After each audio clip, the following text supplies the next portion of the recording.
Welcome.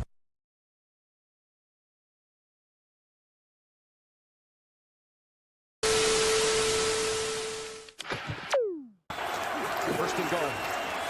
Mahomes swings it. It's there! Hardman! Jackpot! Kansas City!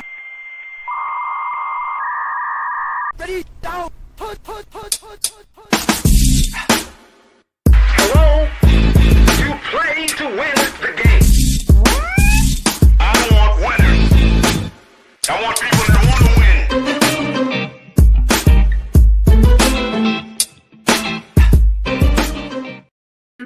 What's up, everybody? Happy Monday to you. It's your boy, Coach Lee. Welcome to the Playcall Sheet. We got my man, the Jiggity Jakester in the house tonight. What's happening, player? Not a whole lot. Had a day of vacation to get a bunch of errands done today, so I'm locked and loaded and ready. Oh, you was off today. Hell yeah, it was. It was great. You know, those surprise 3-day weekends, man. They just re-energize you. Yeah, they do. Well, hope you got a lot of stuff caught up on today, man. Got my taxes done. Hey, that's important. I dropped mine off Saturday. That's nice. Important. I can finally afford 5 guys in a couple weeks. Well, we got something. It ain't 5 guys, but it's something as good as 5 guys. And that's our Lil J's King Cake giveaway contest that is still going on. Oh, I thought it was over. No, sir. Still going on. And with that being said, let's check it out. Hi, STWF. It's your boy Chillwell. We're here with Mom Dukes, and we are here to try out the king cake. Okay, so let's see what it's like, man. Cut a piece. I don't know. And I've been told that this knife now has to stay in the box. Oh, really? Just silly ass rules. Hey, if it's a tradition, you stick to the tradition. We'll see. This is. I love Mama Renee. She's such a hoot. Oh. Hang on, I gotta get a piece. Okay, you cut me a piece. Oh. Well, Go ahead, try it. yeah.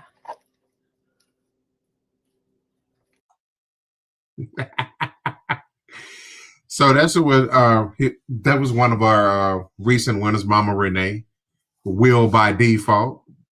But if you want to know how you can get locked in on that King Cake and be a part of this, here you go. What is going on, people? It's your boy Chillwell. And guess what? It's Mardi Gras season, y'all. And you know what that means. It's time for King Cake. STWF TV is giving away 2 King Cakes per week from Little J's Donut during Mardi Gras. All you have to do is subscribe to STWF TV on YouTube and comment on the STWF TV shows. Comment the most and get put into a drawing. The names are randomly selected every week. That's right. Get a taste of Mardi Gras this year with Little J's King Cake, located in Harahan, Louisiana. Check them out on Facebook at Little J's Donuts or at littlejsdonut.org. We'll be seeing you. Yes, sir. Jake, have you had one of those before? I have not, but they look really good. And to be honest with you, a lot of people don't know this.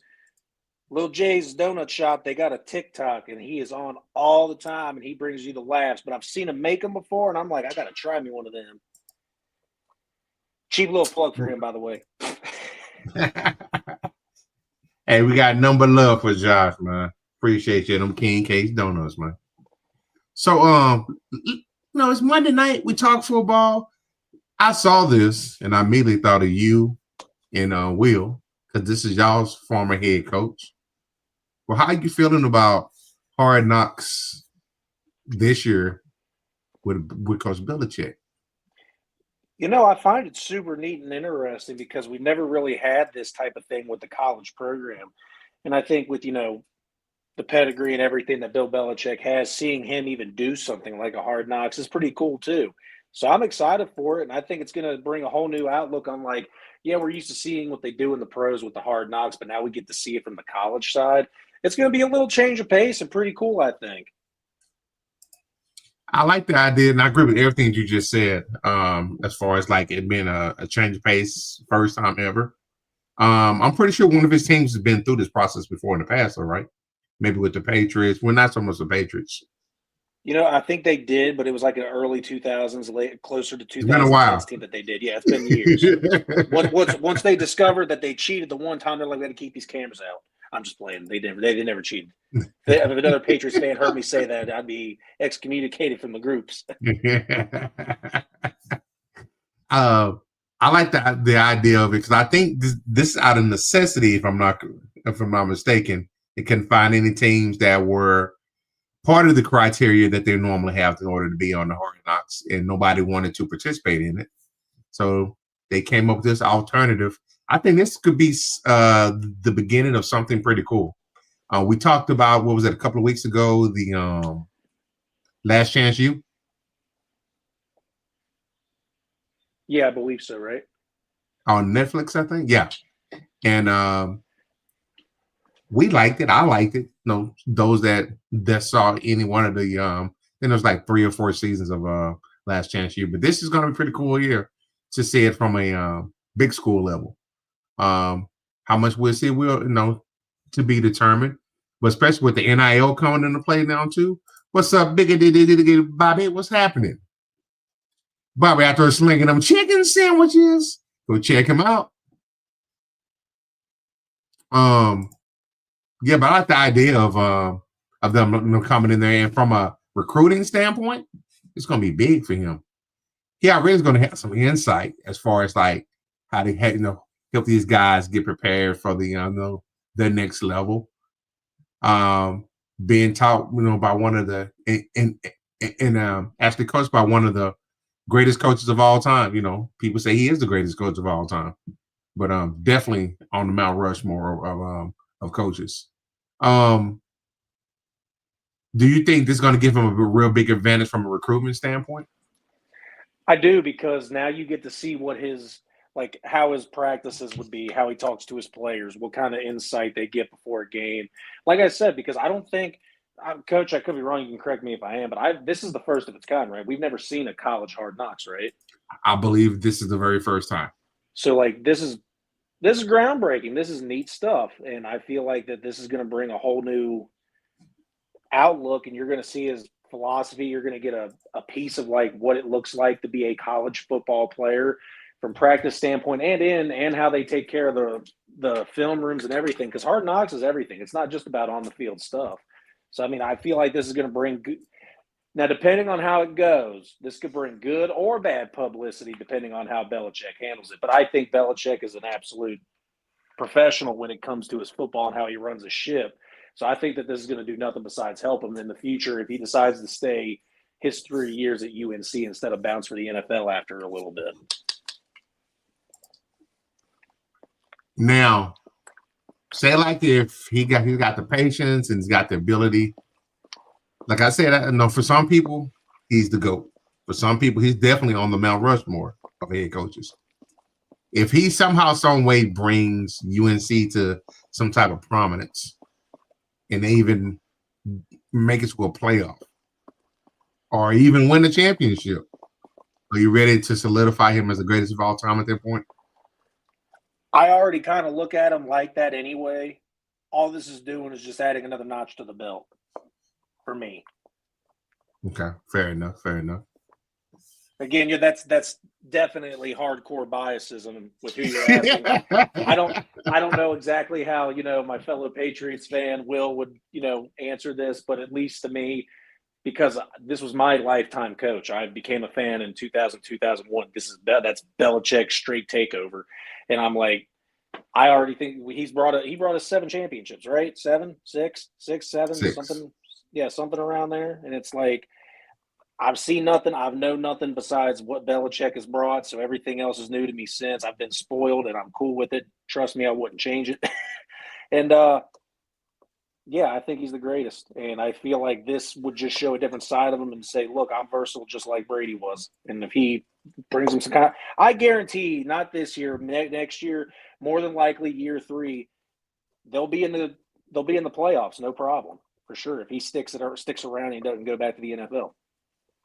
Bold prediction, man. We're gonna put this one in the time capsule and come back to it. I'm down. Already. All right, so next up, man, I saw this, and at first I know Again, something we've talked about in the past, but I didn't think it was going to happen this soon. And that one is the Hawkeye, as the guys are calling it. But the NFL made an announcement that for the 2025 season, they will use a digital measurement system to conduct chain measurements instead of bringing the chains onto the field. They said this change is expected to cut over half of the time required for a measurement. How do you feel about that as a purist? See, as a purist as I am, and you guys have already heard me complain about this, I'm trying my best to try to see the good in it and see where this would help. I don't care. There's only one sport ever that I thought took too long, and they've already fixed it, and that's baseball. I don't care how long a football game is, as long as they're getting it right and it's as fair as it can be. And with the chain gang being a figural, or I can't think of the word. I just said it and I messed it up. Such a crucial point of the game, and it's always been there, and that's how they've kept the measurements and whatever. I really don't see why we got to bring more technology into it.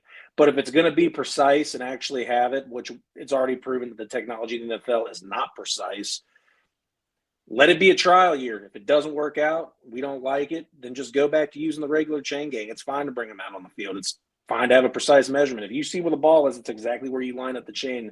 And when you walk it out, that's where you walk it out. It's not that hard of a thing to follow. But, we got to get with the times. And I'm not trying to get off my lawn here, but it's like sometimes some things just don't need change. If it ain't broke, don't fix it. Right. That's kind of how I look at it, though. Okay, fair enough. I didn't mean to go back to that. I didn't mean to click on that. But I think this is the first wave of the game totally going digital. They're doing with the chain gangs. I think at one point in time, didn't they have like a microchip on one of the footballs or something like that at one point at the goal line? I believe so. So that does sound familiar. I do feel like I remember that. So I would think the logical next step is just have that actual chip active during the game. Why actual plays occur. I just think they're just doing it in layers, trial and error. They don't want to just throw it out, all the changes out there at one point at one time, but just a little bit at a time. So I think probably in the next 4 to 5 years, we're probably going to see the game being totally digital, if not sooner. It's all right. Eventually, they're going to have 11 players sitting in one room with a VR headset, and that's going to be the football game. That is true. I'm just saying, this stuff's only going to get worse and worse. If we keep bringing it out and everyone's worried about concussions, you know what? All the kids anyway stay inside and play their video games anyway. Why don't we just throw a VR headset, and that's the new NFL? Yep. It's just going to keep getting worse, Coach. I don't want to – this is where the purist in me. I'm like, I like having my shiners and my black eyes and my PTSD. I'm just kidding. That was a joke. But, like, the game is the game for a reason. Let's make sure that the game we're playing is still a game. Right. I just don't – I'm fine with enhancing. I'm fine with making it easier on people. I mean, but we already got, challenge plays getting taken to New York to be figured out. Now we're going to start taking away the chain gang. I mean, we're doing too much here. And we're also doing too much of it. You're right. We're going full digital. That's what this is turning into. How much do you think the gaming industry is involved in this? How much? Probably a little bit. I don't know if it's a lot, but it's going to be a little bit for sure. They're the ones that are coming up with most of the technology just for the said game. So, I mean, they got to have a little bit of a hand in it. Yeah, a lot of people not paying attention to that aspect of it, I don't think. It's not because of gaming, like the actual football game itself. It's the game within the game, the casinos and whatnot. Oh, for sure. Because that'll be a better way to track and make it, complete. Instead of just going off of guesses, because that's where a lot of people lose the money, and that's where, a lot of casinos will lose their money too. Yep, they want it to be as clean, crisp, and accurate as possible. That part makes sense. I honestly thought I thought you were honestly talking about the video games. No. Well, that's part of it too, but because they probably get a little bit of the technology even for the games itself, the game within the game itself.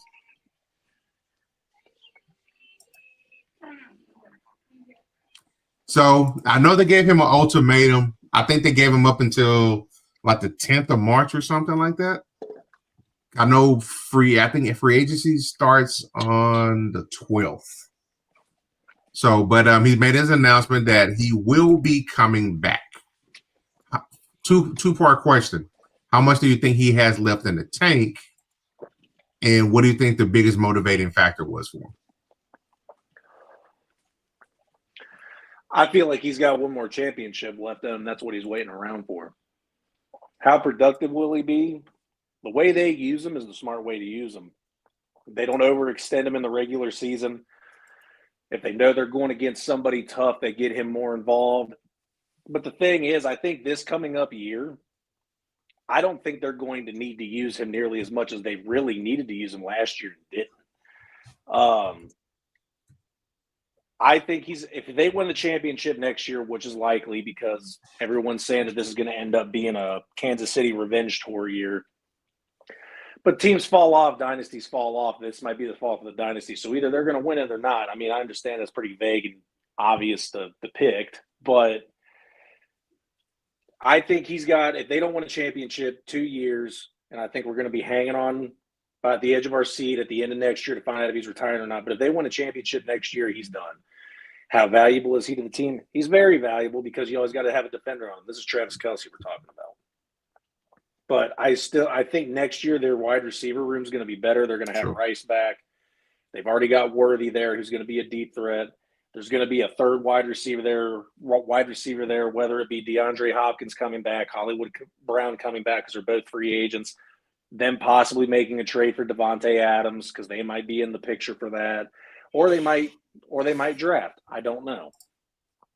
But they're going to have a third wide receiver that they are going to spend money on. Not spend money on, but like spend money on for a 1-year deal to help even out their wide receiver room. And I think to give Pacheco some help, they're going to also probably draft a running back so that running back room's full as well. I think Kansas City's really good at filling out their roster every year, and I think that they're going to do that in the draft again.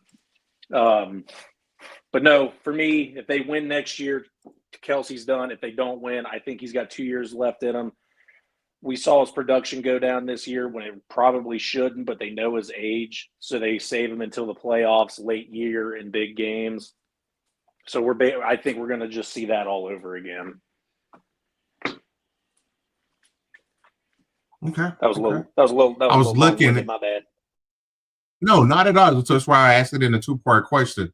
I took a sneak peek. It makes sense as well. His contract that he's on right now, like they could have got out of it this year, but it does expire after this year, so they may just go ahead and honor it out. That he's due a roster bonus of $11.5 million on the 14th, and another $1 million roster bonus if he's on the 5th day of training camp, if he's still on the team.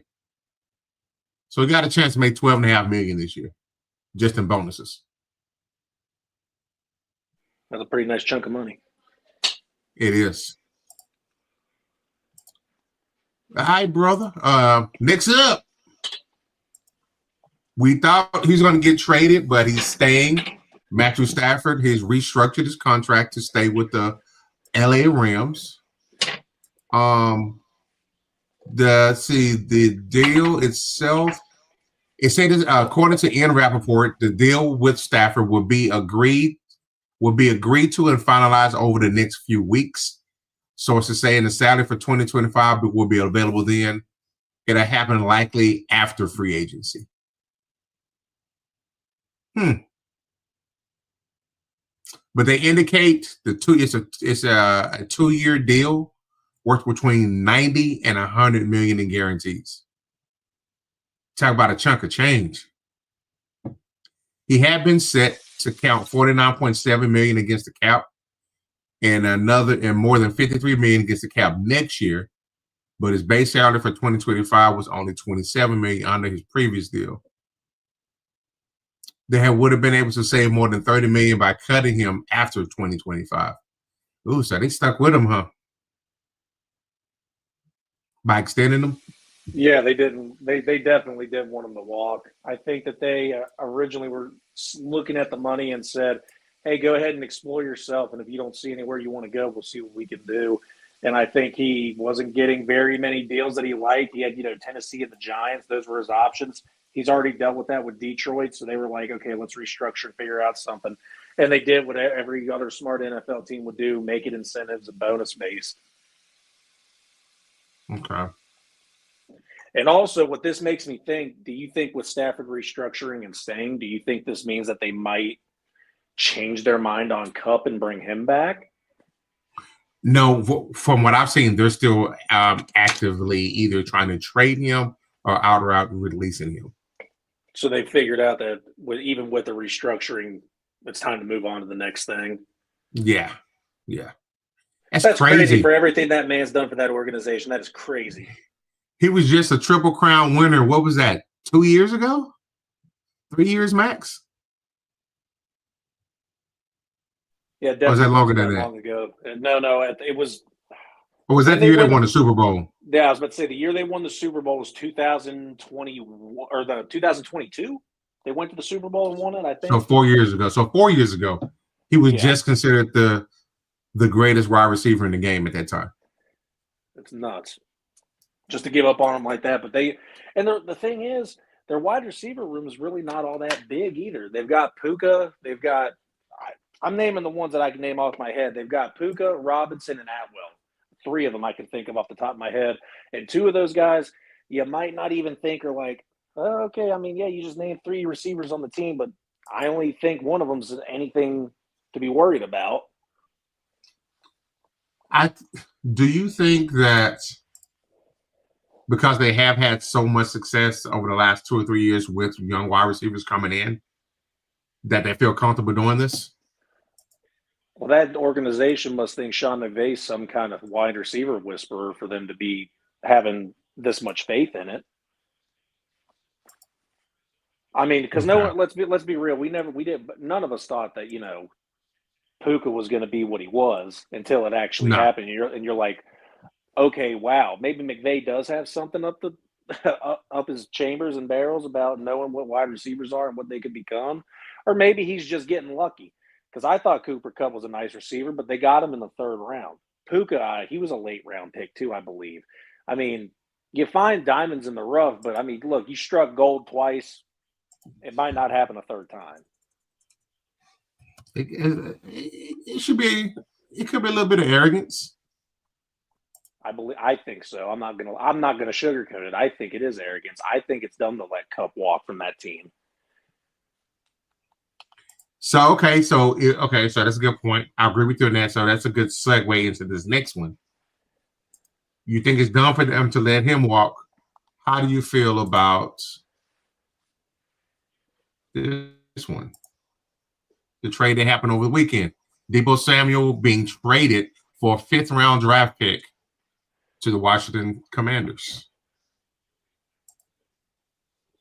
I think. How much do you think he's got left in the tank? How much does he have left in the tank, man? The guy's injury prone, but he's not. He wasn't supposed to be the focal point of the offense with the 49ers, and he still got hurt. So I'm not expecting him to make any bit of difference. I think he's going to be there, and he's going to be a gadget. I think Scary Terry's still your main meat and potatoes there. They're bringing Ertz back, which is Jaden's favorite safety target. And then I believe they also have Dotson on the other side, and Deebo's basically going to come in and, hit that slot position and do some gadget plays at the running back position. So, I mean, he has a less chance of getting hurt in Washington. And I also think San Francisco didn't have the money to be able to figure out what to do with him, and they needed the cap. We kind of knew this was going to happen when they re-upped Ayuk last year. This is true. They probably figured, we'll bite the bullet this 1 year. Got both of these guys on his salary, these increased salaries at the wide receiver position. Let's go back one more time. Unfortunately, they had, the absorbent amount of injuries throughout the year, so they didn't get a chance to see that come to fruition. I think he's probably going to be more dangerous, like you mentioned, in the gadget plays to be an extension of the running game because their running game struggled at times. It was pretty inconsistent. The pass, when it was humming, but the running game being complementary like they needed to be, it just wasn't there. I agree. And also that the thing was, and this isn't a knock on Bryce Purdy, it's really not, but they needed all their pieces to be healthy and on the field for them to be productive. They needed Deebo on the field, they needed Ayuk on the field, they needed Kittle on the field, and they needed McCaffrey. When they had all their weapons on the field, that's when Brock Purdy looked the most because they were most dangerous when they had everybody on that field. If you took any one of those guys out of the equation, it was a problem for him. That offense did not look the same when any one of those guys were off the field. It was night and day. So I'm interested to see what that offense is now going to look like with an already fragile piece of glass in McCaffrey. Kittle actually stayed healthy for most of the year last year. That was impressive. And I think Ayuk, he had a season-ending injury, did he not? He did. Early in the season. Yeah, so that was another issue that I see for this team, or for the 49ers at least having. But I think Deebo's not going to be called upon as much here. I think we both assessed that right. I think he's going to be in for the gadget plays mainly. And also, if you do have Deebo Samuel on the field, imagine what that's going to do for, Scary Terry. It's going to open him up a lot more too. And this is also going to open up the middle of the field for Ertz more too. When you bring more weapons into your system for a young quarterback, you're really assisting and helping them. So this means literally all the Commanders have to do is focus on defense and get a running back in the draft. And that team's going to be dangerous. I forgot they got Ricky Purcell there. I was about to say that. That's the kid from Florida, right? Correct. Also, I don't know if you heard about this. The 49ers aren't done. They're apparently shopping Ayuk too. I just saw that. Who's coming off a torn ACL and MCL himself. So they just re-upped him. So it sucks seeing players get traded like that. But me not being a 49er fan and watching them, this is their way of admitting that, kudos to them. They can admit they got mistakes and cut ties and try to regroup from there versus, my favorite team is to sit on people. Won't make those hard decisions. So, I don't know how much pressure is going to put on them. And we knew this was going to happen also because not only, because of them having to re-up, but you got to pay your quarterback. I think this is his contract year for him, if I'm not mistaken. From Rob? So, yeah. So are you going to pay him probably $49-50 million, which is the going rate for a starting quarterback? It is. They also might be able to go off of performance. If they trust him enough, they might be able to go off of performance and get him like a mid-range type quarterback deal. Right. But that's still a bunch of bonuses. You're not wrong though, Coach. That mid-tier quarterback thing's probably about 50-60 though. And you just mentioned how, pedestrian he look at times without all his weapons out there. Yeah, when he doesn't have everybody, he looks very bright-eyed and bushy-tailed out there and kind of deer in the headlights at most points, especially when it comes down to crunch time. He's very robotic, and when he has everybody on the field, he gets very systematic. It's hard to read him because he is kind of like a robot out there. He knows the plays, he knows who it's supposed to go to and who the second read is. If you take one of these pieces out there, that's when he's really got to rely on himself. That's when you got to rely on Brock Purdy to make these plays, and he just ain't one of them guys. No, he's not. And some of my 49er fan friends were arguing me down about that. That they think he's ready to be that person. But now, see, it was cute at first when he was coming in. Without much expectations. Mr. Irrelevant. He's out, he's outplaying his draft position. But now you start talking about, $40, $50, $60 million. Expectations come with that money. Exactly. And they don't have a backup plan. Jimmy G, he's in LA now. Lance, he's with you now.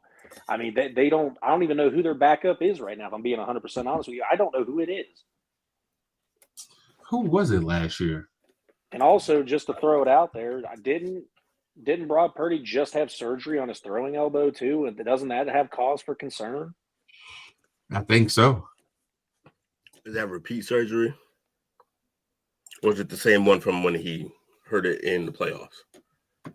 I believe it's the playoffs one. Hey, Will, do you know who the 49ers backup quarterback was last year? Joshua Dobbs and Brandon Allen. Yeah, Dobbs. They went out and got Dobbs. That's right. Sorry, gentlemen. Way to hold it down, Jake. Oh, no, you're good. We No have a words. good old conversation.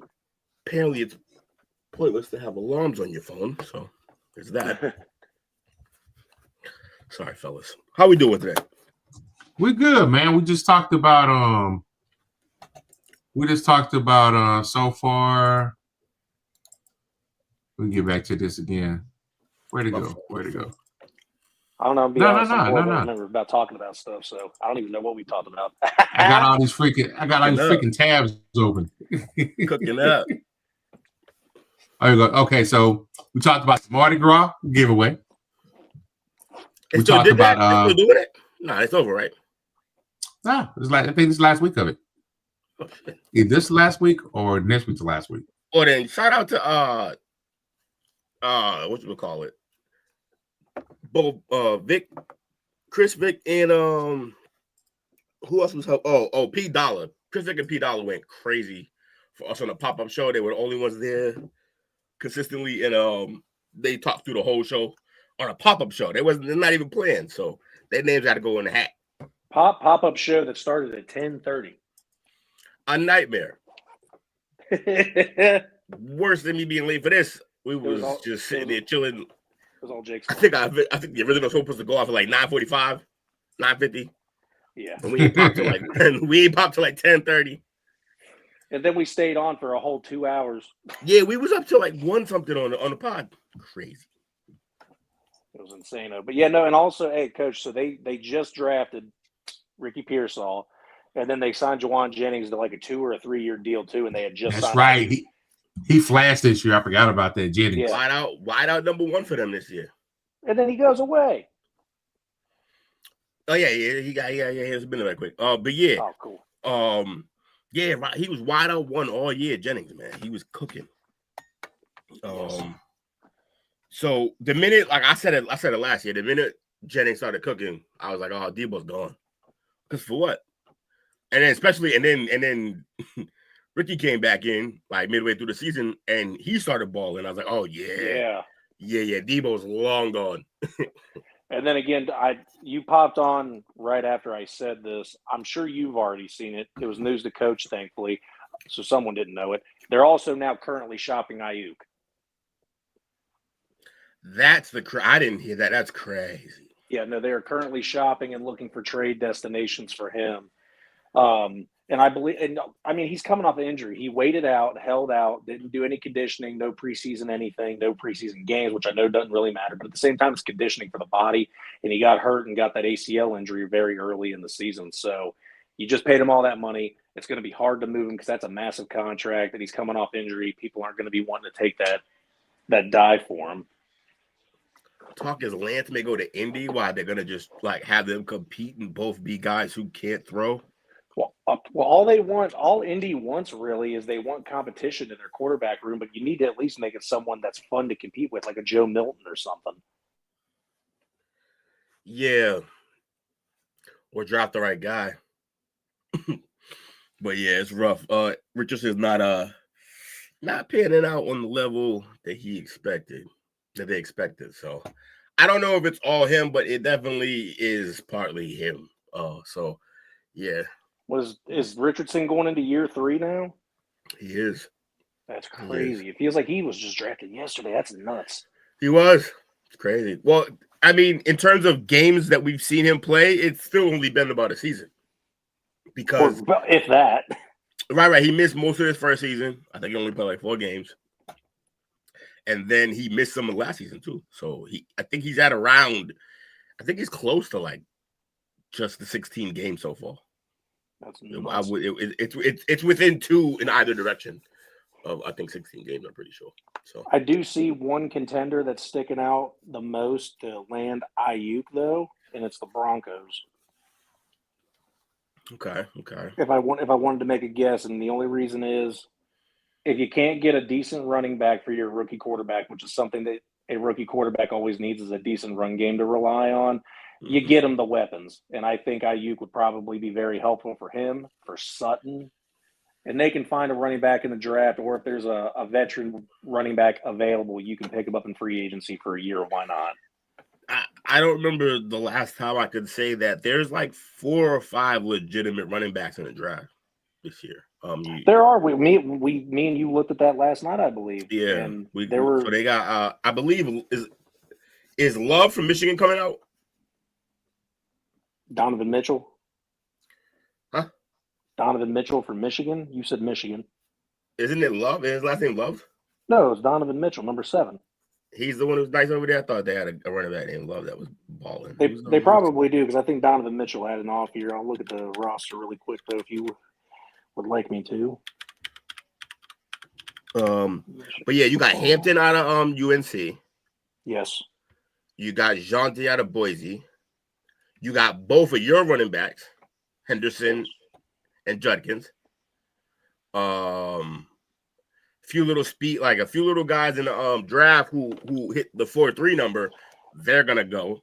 That guy from Virginia Tech was looking nice. Yeah, he's gonna go. I think he raised his stock going to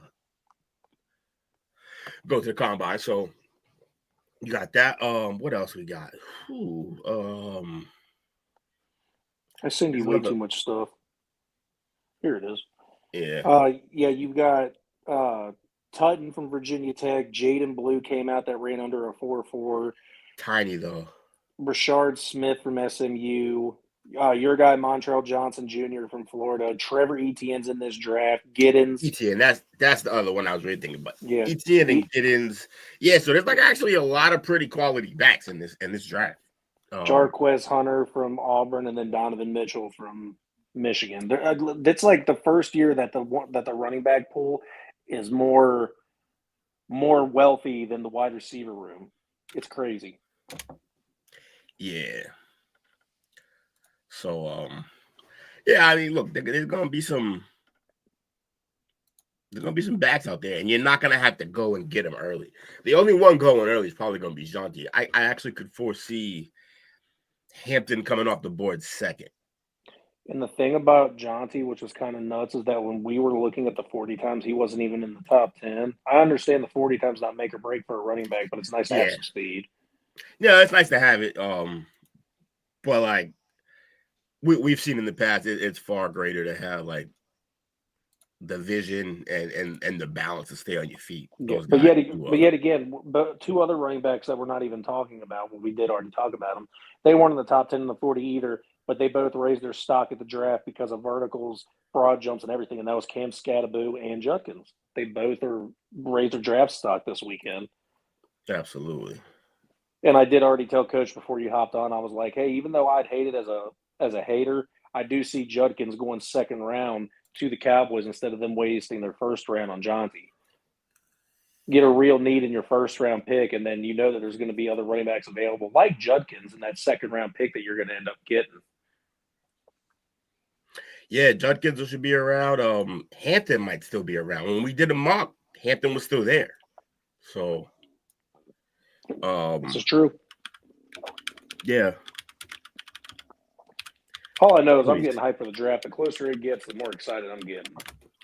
Yeah, I as well. It is, it's our favorite time of the year. It is draft season. It's time to be excited.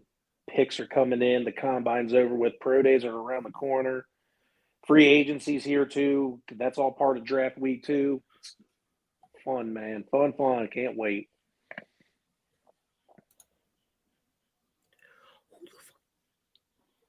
Why can't I? This is driving me nuts. Trying to figure out who I was thinking of at least. Real quick until Coach comes back, one of the other topics that we were talking about, it was a 2-part question. It was about Travis Kelce coming back. He said how useful do you think he's going to be next year? And also, how much longer does he have? Do you think this is it, or do you think he still plays 2 years? And then how important is he going to be to the offense next year, I think, is about what he said. Oh, wait, who? Travis Kelce. Yeah, Kelce's been, I mean, he's just literally going to be a chain mover next year, and that's it. You're going to go out and get another tight end. You don't like Bell? Bell from... No, Kansas City's got like 2 tight ends behind Travis Kelce that are a huge part of that offense. I think it's Bell, and I forgot what the other guy's name is. Well, find it. I know the main one's Watson. All right. What was it? List him as a receiver, though, even though they put him in that spot all the time. I'm sorry. It was Noah Gray, not Bell. Gray. That's who it is. And Noah Gray is pretty important. And they did just pay him recently, too, I believe. Yeah, but those guys they're paying those guys to be at that position. They're going to have to go out and get another starter. And I was talking to Coach about what I thought their wide receiver room was going to look like next year. I said they're going to have Rice back. They're obviously going to have Worthy there, and they're going to need a third. And I said they could be a suitable landing spot for Devontae Adams. They could bring back Hollywood Brown or DeAndre Hopkins, since they're both more than likely gone. Or they could go and draft another wide receiver. I'm like, so Travis Kelce's still not going to be there as a focal point of the offense. Coach, can you re-say the question that you asked me about Travis Kelce? I think I effed it up. How much time do you think he has left? And what do you think the deciding factor was for him to come back? Losing was the deciding factor, and he got next year, and that's it. He'll be on a farewell tour next year. He also won't be their leading receiver, I don't think. I mean, he might lead them in receptions, but he won't lead them in yards and touchdowns next year. If he stays healthy, that'll be Rice. They're gonna make Rice a big part of this offense. They missed him, man. Like they were able to hide it all year, even though they didn't really hide it. We kept saying it. Remember the Eagles got to the bowl. Their margin of different. I think their scoring margin, they were plus 43. I think on the season or something like that. And the Chiefs with a winning record were actually minus like 40 or something like that, minus 23, something crazy. So, like, they were actually, when they lost games, they lost by, like, a decent amount. And when they won games, they barely won. They were in the negatives with differential, I'm pretty sure. So they can't do that. Again, they're not going to be able, I was saying it all year. I was like, yo, how far can you push just barely winning games? I'm like, you can push it because you got Mahomes probably deep into the playoffs. Now, little did I know, he pushed it all the way to the bowl. And then it really showed they didn't have the guys, man. They didn't have enough. They had nobody to move. All they need, like, people say I'm crazy when I was like, yo, if they just had a fully healthy Rice, that's a whole different bowl. And people are like, one guy's not going to change that ass whooping. I'm like, actually, it would. Because he's a chain mover. They get first downs when he's on the field. And everything that he does opens back up for Kelce. I think Rice the year before hid that Kelce was already on a big drop-off. I think he hit it because you couldn't double Kelce really. And if you did, Rice would kill you. So, they really missed Rice when it mattered. They tried to go. Everyone was like, oh, they got DeAndre. They got Hollywood. Yeah, well, those two guys are like a year away from us being like, yo, them motherfuckers is washed. So, like, you had Hopkins, a pair of the best hands we've ever seen in the sport, dropping big plays in the bowl. Like, oh, okay. So let me find out you play your biggest game ever, and suddenly you not Nuke no more, huh? Fascinating. Hollywood can't create space, even though he's one of the fastest guys in the league. That team desperately needed Rice. Now, I will say, like I said, if Rice is out there, everybody else on that field is going to play better because their matchup drops by one. You're not getting doubled. You're not facing the best corner. All that's going to be for Rice. So, yeah, I think they're going to wait for Rice to get back. I do think you're right, Jake. I do think they need to go out and get another body, though. And yes, they may draft a receiver, but they won't be drafting a guy to go out and get minutes next year. That guy that third guy that they're going to need to get for next season. Bond. I'm just kidding. No, I mean, look, it might be, but at the end of the day, it's going to have to be – they're going to have to go out and get like a vet. And I don't mean like a vet who can still play. So, like, when you said Devontae Adams, I was like, oh, okay, yeah, that's basically what they need. And they're not scared to take on that contract either. Nah, I don't think. I mean, I think they have a little bit of room. You talking Washington? Yeah. Who has a little bit of room? Oh, Kansas City. They should have a little room. Yeah, it's not crazy amount of money, but they should have enough. And they obviously got to have something for the Jets to be happy with to make that trade through too as well. For Devontae? Yeah. Yeah, not too much. I mean, yeah, but also fucking, I don't know, like, if they don't want to be there and they only brought him there to be with Aaron and Aaron's going to be gone, it's probably just Aaron's going to be a giant. You say Aaron's going to be a giant? Heck yeah, that's exactly where he's ending up. If Devontae goes there, I fear for the league on what Neighbors will turn into, because he's going to get him an already great route runner. He's going to get him on his shit. Oh no, I didn't. No. I wasn't talking about Devontae Adams. I was talking about Rodgers. I say Rodgers is going to be a giant. No. I know, but like, if he goes there, I feel like Devontae will follow him. Yeah, that'll be a natural move. Same city. Fair enough. Yeah. If the team is good enough or like has like enough potential, where Aaron goes, Devontae gonna follow him, or maybe not, because they both looking like they're on the back end.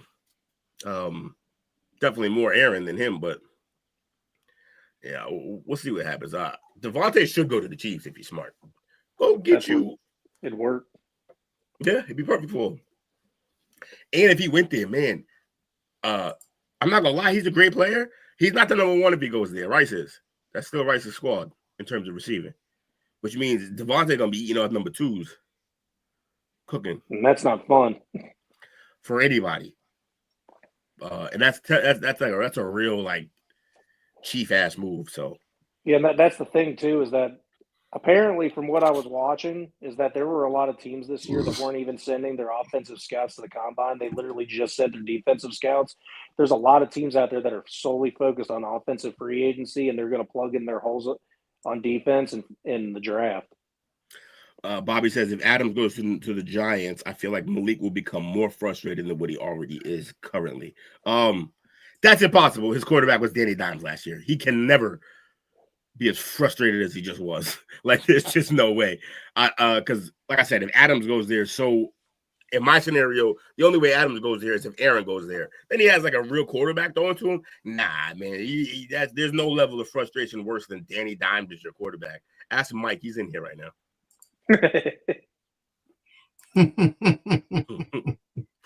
It's all right. It could be worse. The Jets are riding with Tyrod Taylor this year. Yeah, the Jets are gonna do Jets things. This is what they do.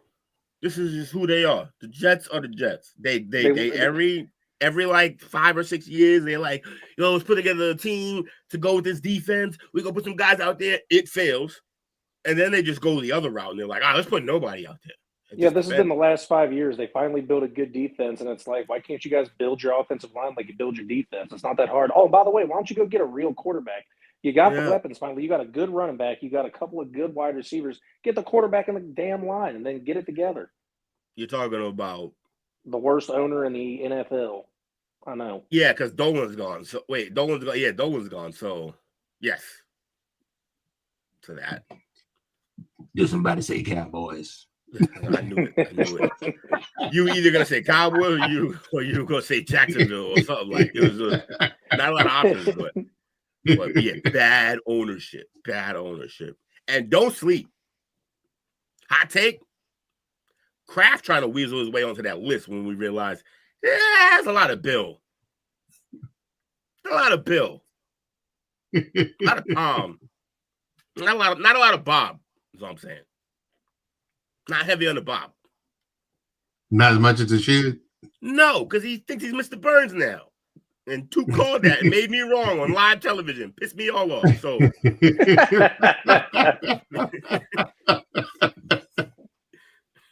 yeah, motherfucker trying to turn into Mr. Burns, man. I'm not feeling that at all. Smithers ass. Yeah, so hopefully he figures it out. Although I think he got lucky with the May situation. I think May's really good, actually. May has the same thing that I've always noticed about JD5, and I'm looking forward to next year and seeing if it maintains. I like to call, when they're young and they're rookies, I call it like they're just too dumb to be scared or too dumb to know. But like honestly, he looked like JD5 like a serial killer out there. Like it could be a tough situation, and this motherfucker is just T-Mac face, just nothing's going on. Like just sniping. Yeah, like that dude. He's the opposite of Jalen Hurts. Jalen Hurts looks so unhappy on the sidelines. JD5's over there smiling the whole time, like I'm going to win this game. But like in the game, same temperament. Nothing's happening. It's just like we're balling here. We got plays to make, and I don't really got time to be emotional or Well, I think that's the best. I think that is the best part about the rookie, though, is that when the rookies come in there, this is the first year living their dream. They're out there having fun. It's like they're really treating this like a game instead of a business. When in 3 years they're gonna start treating it like a business.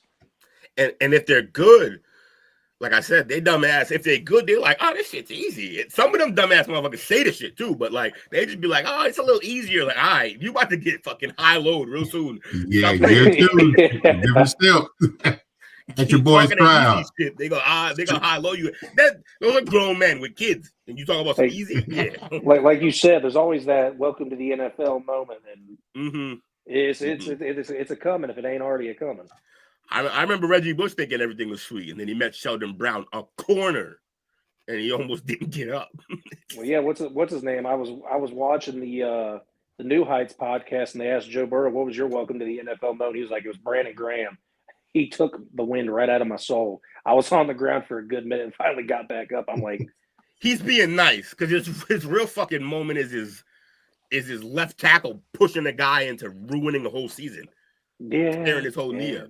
Welcome to the league. You fucking tackles trash.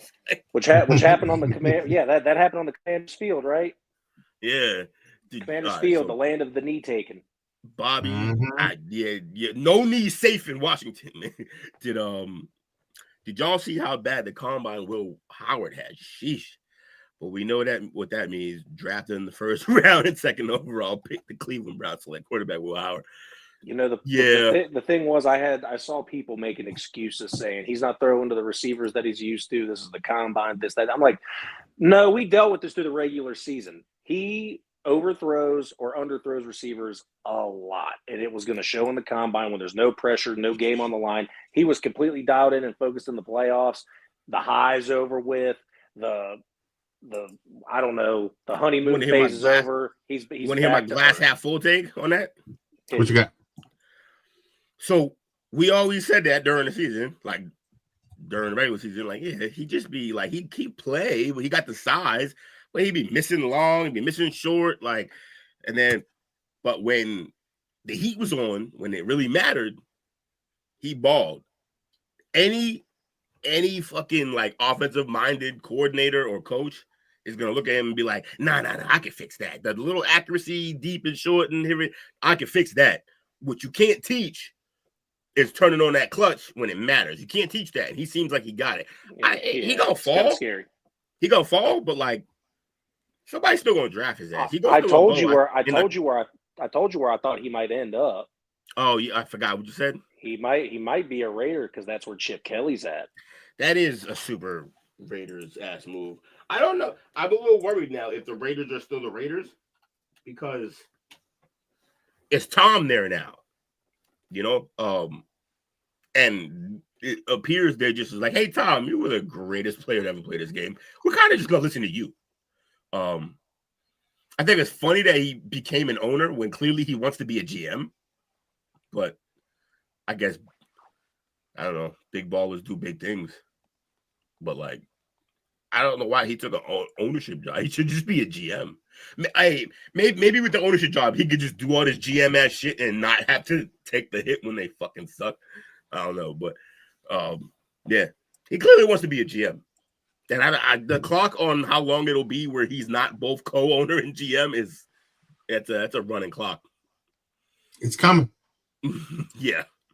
And I wonder if he does do that, how much the Brady rules change, because he's operating under this new rule system because we've never had a motherfucker who's been a coach. I mean, or been with a league. Also, just decided they wanted to announce games for Fox. Like, it's the audacity of this motherfucker to be great in yet another field and just do what he wants. The audacity. So, I know y'all was hoping to get this next guy, but it looked like that may not happen.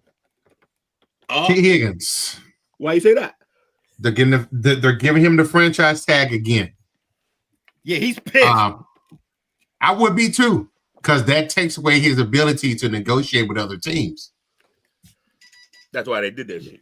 Versus, not allowing him to go find the best deal for himself versus them slapping that tag on him, which I think this year puts him at $26.5 million, if I'm not mistaken, on a franchise tag, and they have until July the 15th to get a deal done. Yeah. But anything can happen during the time frame. All the free agency money is going to be gone at that point. Right. But trades won't be off the table, though. No, so one of two things can come from this, though. They obviously did this to make some time for contract making, and also if they cannot, because they apparently there was a deal put on the table for Jamar, but they're still way off on the money. So eventually that contract is going to be done, signed, and done with whatever. But if they can't figure out what they're doing with T before June or July, whatever it ends up being, they're also going to try to trade him probably before even preseason starts. So the idea of getting him is not completely off the table. But right now, with that franchise tag at $26.5 million for a year, he's in top 10 pay scale for next year in wide receivers. He's getting paid one money. So this is technically not looking good for the Bengals because they're going to have to pay a number one wide receiver in Jamar Chase for the next 4 years and get him a contract. And if T. Higgins doesn't get traded and he stays, you're paying for two number one wide receivers, and that's something Will said they need to try to avoid. That was literally the opposite of the plan. But to do it for 1 year, that's doable. They could do it for 1 year. In which case, if they use it on him for a third season, he's going to lose his mind. Yes, but I don't think the plan is to just tag him this year and have him play on the tag. This was just to give them more time because they're trying to restructure Burrow's contract. They're trying to get They're trying to get Jamar Chase signed long term. They're trying to get Hendrickson signed long term and T. Higgins. It's a lot easier to try to get two guys done instead of three all at the same time. And also, you're going to be dealing with the same agent as well because T and Jamar both have the same agent. So hopefully. But they're also not close on two of them right now. So that's like. No, I don't even think that they've started talks with Hendrickson. I think that they're really trying to get Jamar done, locked down, and finished. And then once they get him done, locked down, and finished, they're going to try to restructure Burrow so they can get Hendrickson. And then by summertime, hopefully have Higgins figured out. And if they don't, they're probably going to trade him. No, they definitely did it to extend their time. However, they may just be avoiding like the inevitable, pushing off the inevitable because like, if they're not even necessarily close yet with Chase, they're nowhere near close with T. Higgins. They're even further with Higgins. Well, they might not have even started. That's the thing. As I'm saying, like, I mean, no. They've started with Higgins back and forth. It's just they don't like any of those numbers, so they had to tag them.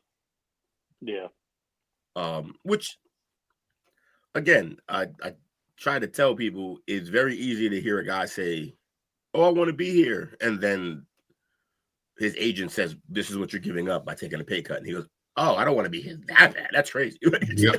But I don't want to be anywhere that bad. But at the end of the day, you need to, and this isn't me trying to, glaze Burrow or anything. At the end of the day, you need to keep your quarterback happy, and obviously. he wants both these receivers here. And if you take one of them away, you're possibly going to see at the end of this contract with Burrow him go to another team anyway. You're going to end up losing your franchise. Nah, that's what would happen if you don't sign Chase. Higgins? No, I think it ended up being both, honestly. Nah, hell no. Because he can't be that unreasonable. As a quarterback, he can't be that unreasonable. And he hasn't proven to be the type of unreasonable guy. Look, at the end of the day, yeah, of course he wants both.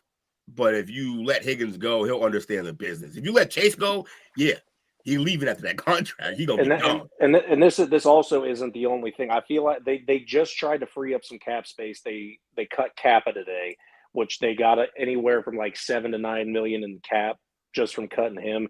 They're currently trying to figure out a way to get rid of Sam Hubbard. That way they can free up even more cap that way. They're probably not bringing back very many of their defensive players, and that includes a kicker, by the way, because they had Cade York because McPherson was out, so they're also going to save some money there. They're doing everything in their power to literally focus strictly on defense, but sign these offensive pieces back. But they're trying to make cap room in places they want to, because this isn't the only guy on off. These aren't the only two guys they need on offense to stay. They apparently really like Mike Gesicki too, and they're going to try to sign him to another year or two deal. If he'll be an easier sign because he won't take as much, but if he wants any kind of like decent money more than what they think, like there's not going to be a follow up. Like if they're going to slide him a number, and if he slides them back another number, they're going to tell him have a nice day. Yeah, because they can't afford it. Like we just said, that this draft is plentiful in running backs, but not only are they plentiful in running backs, there are a lot of good tight ends coming out in this draft too. So the Bengals can draft another tight end, and then instead of playing the tight end roulette every year of signing a tight end to a 1-year deal, they can draft one and be cool for 4 years. And I don't know how much, like, I don't know. I don't think there's a couple good guys in this draft at tight end. I don't see any superstars, but there's some depth. You can definitely add some depth for sure. So I think the only one is what's his name? I literally Loveland. I forgot the guy that I wanted Denver to take. Him and then Warren from Penn State. Those two guys are the ones that are kind of, top tier coming out tight end wise. But everybody else is serviceable, possibly not starting. What year was the Bowers replacement in? Because he's actually balling too. But I don't know what year he's in. Sure. Yeah, the Bengals, man. The Bengals are in a tight spot, man. They got quite a few talented players, and I'm not sure any of them. I'd hate to be the GM right now. Some tough decisions to make. Because, like I said, look, they can do it, but I just don't see a reason to do it. Look, if Philly can do it, they can do it. Here's the thing, though. Philly did it with one of those receivers being on a rookie deal. That's not the case here, which is why it's kind of an issue. No, I'm not. No. I'm not talking about the wide receiver. No, I mean, I know, but loading up on the team. But again, a big part of that is one of their best players on the field, Devontae Smith, was on a rookie deal. And I also don't know where the payments are, but I do know that if you put the contracts together between Philly and Cincinnati, Joe Burrow and Orlando Brown are the top two paid, and they're over a certain amount. Mm-hmm. Philly's got 7 or 9 of those guys on those type of contracts. So the Bengals have the money to spend and can pay all of these guys. They just got to do it a smart way. Yeah, and the smart way is not paying 2 receivers to be number ones. I agree with that. There's a simple, not a simple. There's a give and take between player and ownership. And a lot of players aren't willing to do the give and take part. So that's why a lot of players end up on different teams. Especially not for the Bengals, who are notoriously cheap. If that's all, if all you ever hear about the guy who runs your show is, they're cheap upstairs, then when the time comes and you're like, nah, they're going to take care of me, and they lowball you, you're like, oh, you are what we thought you were. And we ain't letting you off the hook. I'm trying to look at the comparison between the Eagles and the Bengals. Salary cap wise?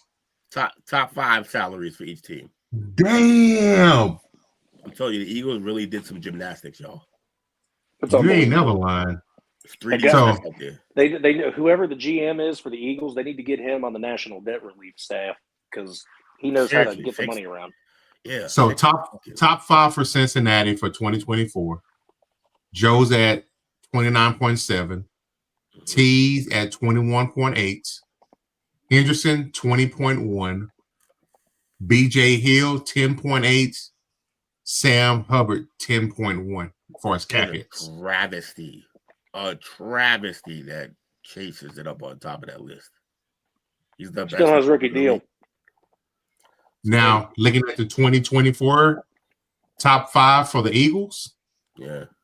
Lane Johnson, 15.8. See, they kept it low for everybody.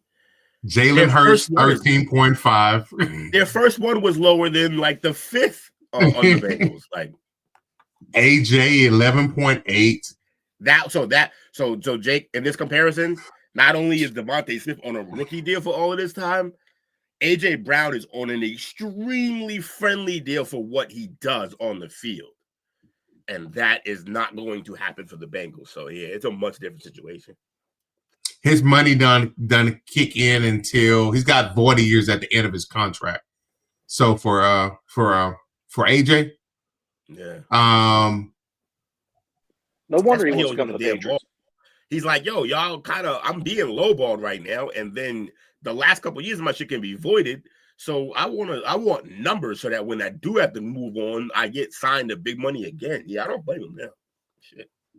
That's how they do it. They give them the bigger signing bonuses in avoidable years toward the end, so that those contract hits or you can get up out of they can either at that point in time they've either paid for them up front with the signing bonuses, and like Will said, they at a certain point they pull them up out of there, and there's not much of a big loss for them.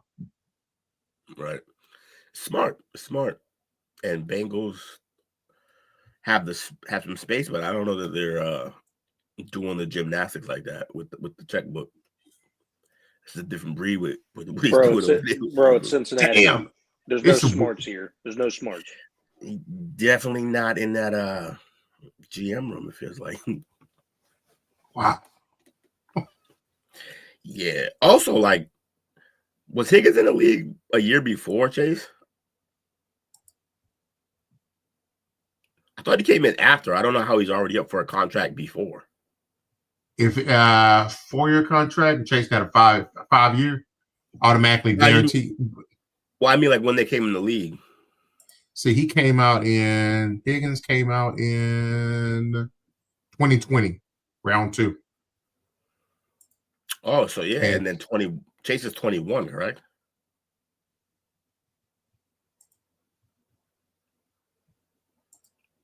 I believe so. Yep. Yeah. Okay, so that's why his contract was up for. Damn, I don't know why. I just felt like Higgins was the year after, but he was the year before. That makes sense now. And just where'd it go? Whew. I wanted to where'd it go? I was looking at Cincinnati. Who does that? No one looks at Cincinnati. Well, Cincinnati, I don't think they've ever been in a position like this before, where they have so much talent that's coming up at the same time. Nah. I wonder. Remember Chad and TJ with Carson? I wonder. They had Benson in the backfield too. Peep this. So for 25, Joe is a $46.2 million cap hit. Again, T 26.1, Jamar 21.8, Trey 18.6, and Orlando Brown Jr. 15.03. On the flip side, Jalen Hurts is number 1 for Philly at 21.8. AJ Brown 17.5, Lane Johnson 17.4, Malata 15.7, and Darius Slade, who they just released, was due 13.7. Unbelievable, man. I don't know how does anyone do that? Like, this GM is a mad scientist. Yeah, he figured it out. He's got the code, man. Science. Like, don't ever get rid of this guy. It helps when the team is good. We used to, the last team I saw pull off this type of gymnastics were my Patriots. And that's because we were so good, people wanted to be here. And we were able to pitch to them, hey, you come in as a receiver, you're going to take a little bit of a cut. And that's because we're going to get you paid after you leave here. And Philly has had some great fortune. They've had some the Jordan Davises falling in their lap, stuff like that, and it had some great drafts. Carter, yeah, Nolan Smith, Zach Braun came out of nowhere. So what it is they're doing it on all levels. It is the GM, but also their scouting department and is just on point right now too. I heard somebody say that Howie is the first one in the Philly, as far as the organization, where they're aggressive in the drafting, evaluation, the free agency, and signing their own. Yeah, they get all three aspects of building a team. They attack it. They do their job, as the hoodie would say. So before we get into our weekly, I know you do crazy draft proposals for us, Will. Oh boy, here we go. Real quick, we were talking about Will Howard earlier and his combine. I went and looked up the graded quarterback performances. Who do you think had the biggest impact out of the combine this week? At quarterback? Yes, sir.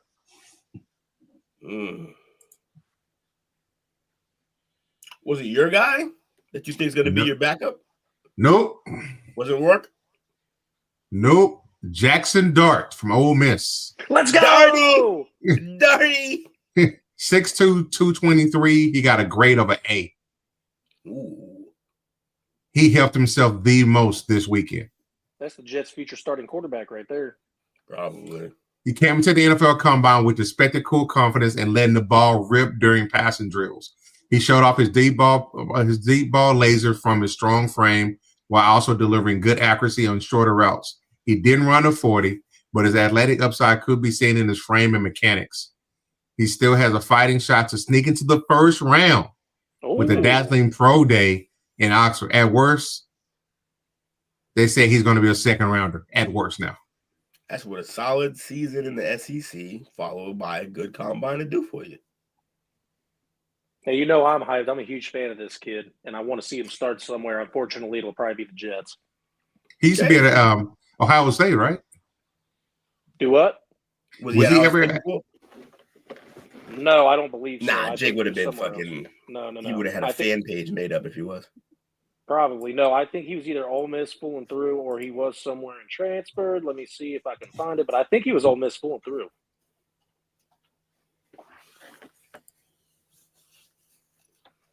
Give me 1 second. Oh, USC.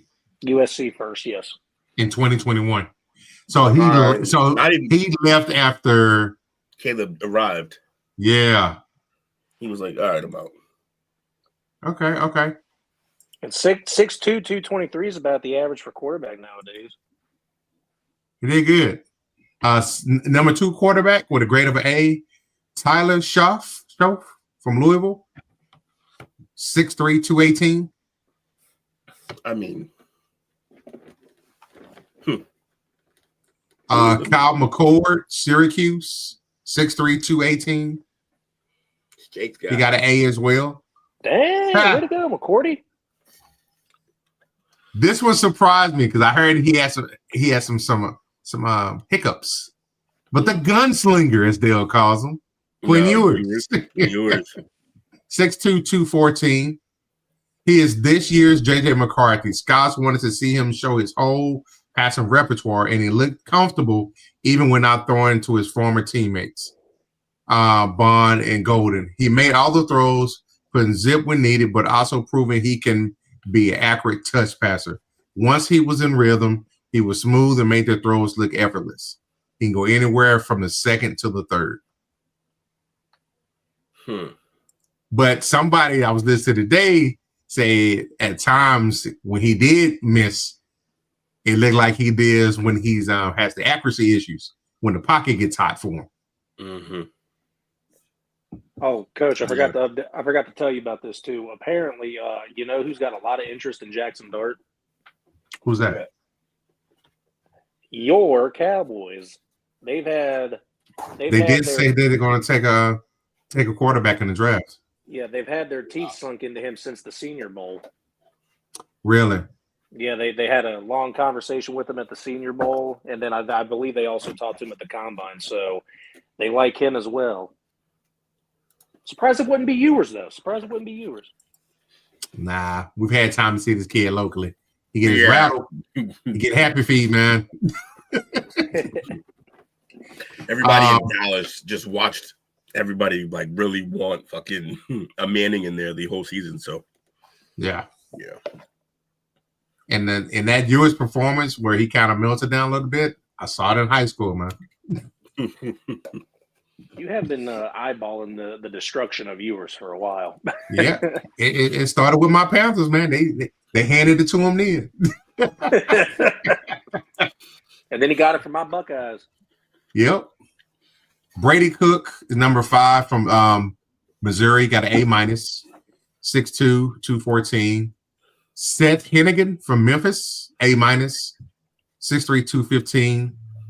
Jalen Milroe got a B+. What do you think about him? Jets, that's what I think. I like Jalen Milroe. Like I said, we just watched a guy who I believe, in my opinion, didn't look as good win a Super Bowl. I think Milroe was least as good as him. Only thing that concerned me about Milroe, man, in the game I cannot get off my mind is when they went up to Norman and played Oklahoma. Yeah.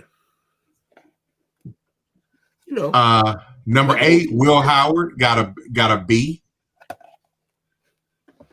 Raleigh Leonard got a B from Notre Dame. I was hoping Riley killed the combine. They say he was right up there with Will Howard. He looked confident and loose, building on his college leadership skills and keeping his cool in the toughest of situations.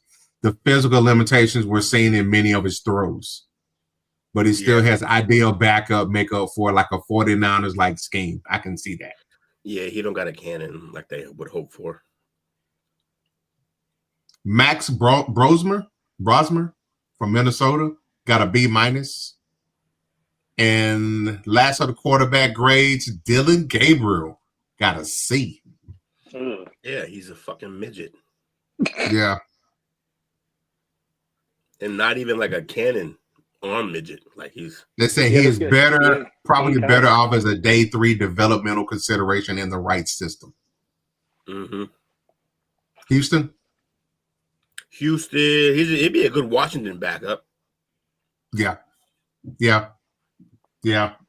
Come in there and try to do similar things.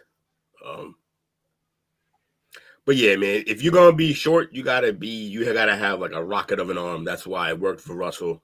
You gotta be you gotta have like unreal accuracy and predict these routes the way Drew Brees used to.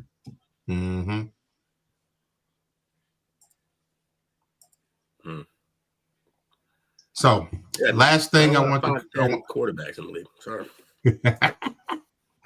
The last thing I want to run by here real fast and combine before we get into Will's surprising draft for this week.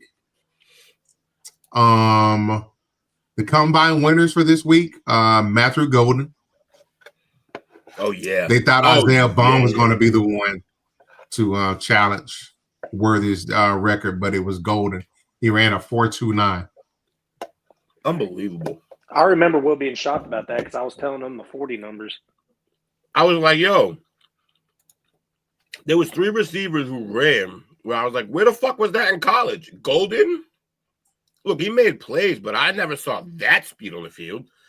And my Gator, Jimmy Red DK, he ran like a 4. So bad. What you call him Dyke? Yeah, everyone calls him Dyke.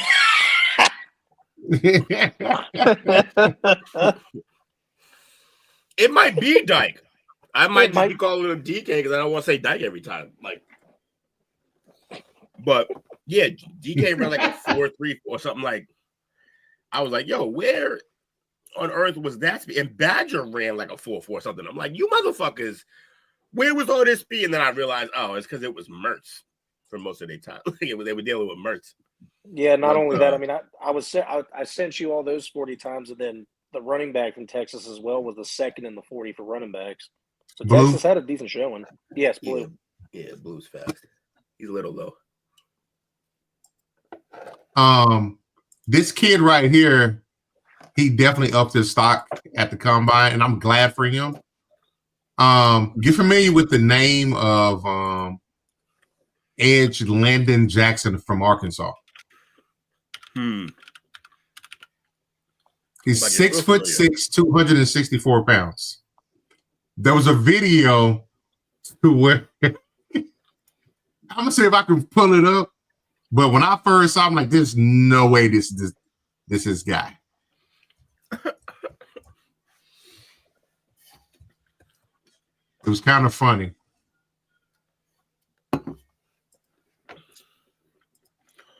Whatever happened to I can't remember the song. I don't know why I was singing Full House, but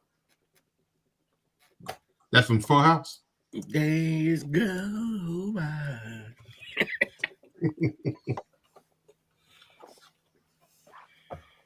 Here it is. I found it. Everybody was hitting me up while I was knocked. It's crazy. Woke up to like 40 messages. It's a couple calls. Like, Yeah, no, I was expecting Will to already be backstage whenever I hopped on, and I'm like, when I tell you that was literally the plan, I'm like, yo, got a little assist today. I'm gonna make sure I'm on time and everything. I just like, yo, I need a little nap because I didn't really sleep much. So I took a nap at like 5:30 and I woke up with 9:30. This was him, I believe, in high school or coming out of high school.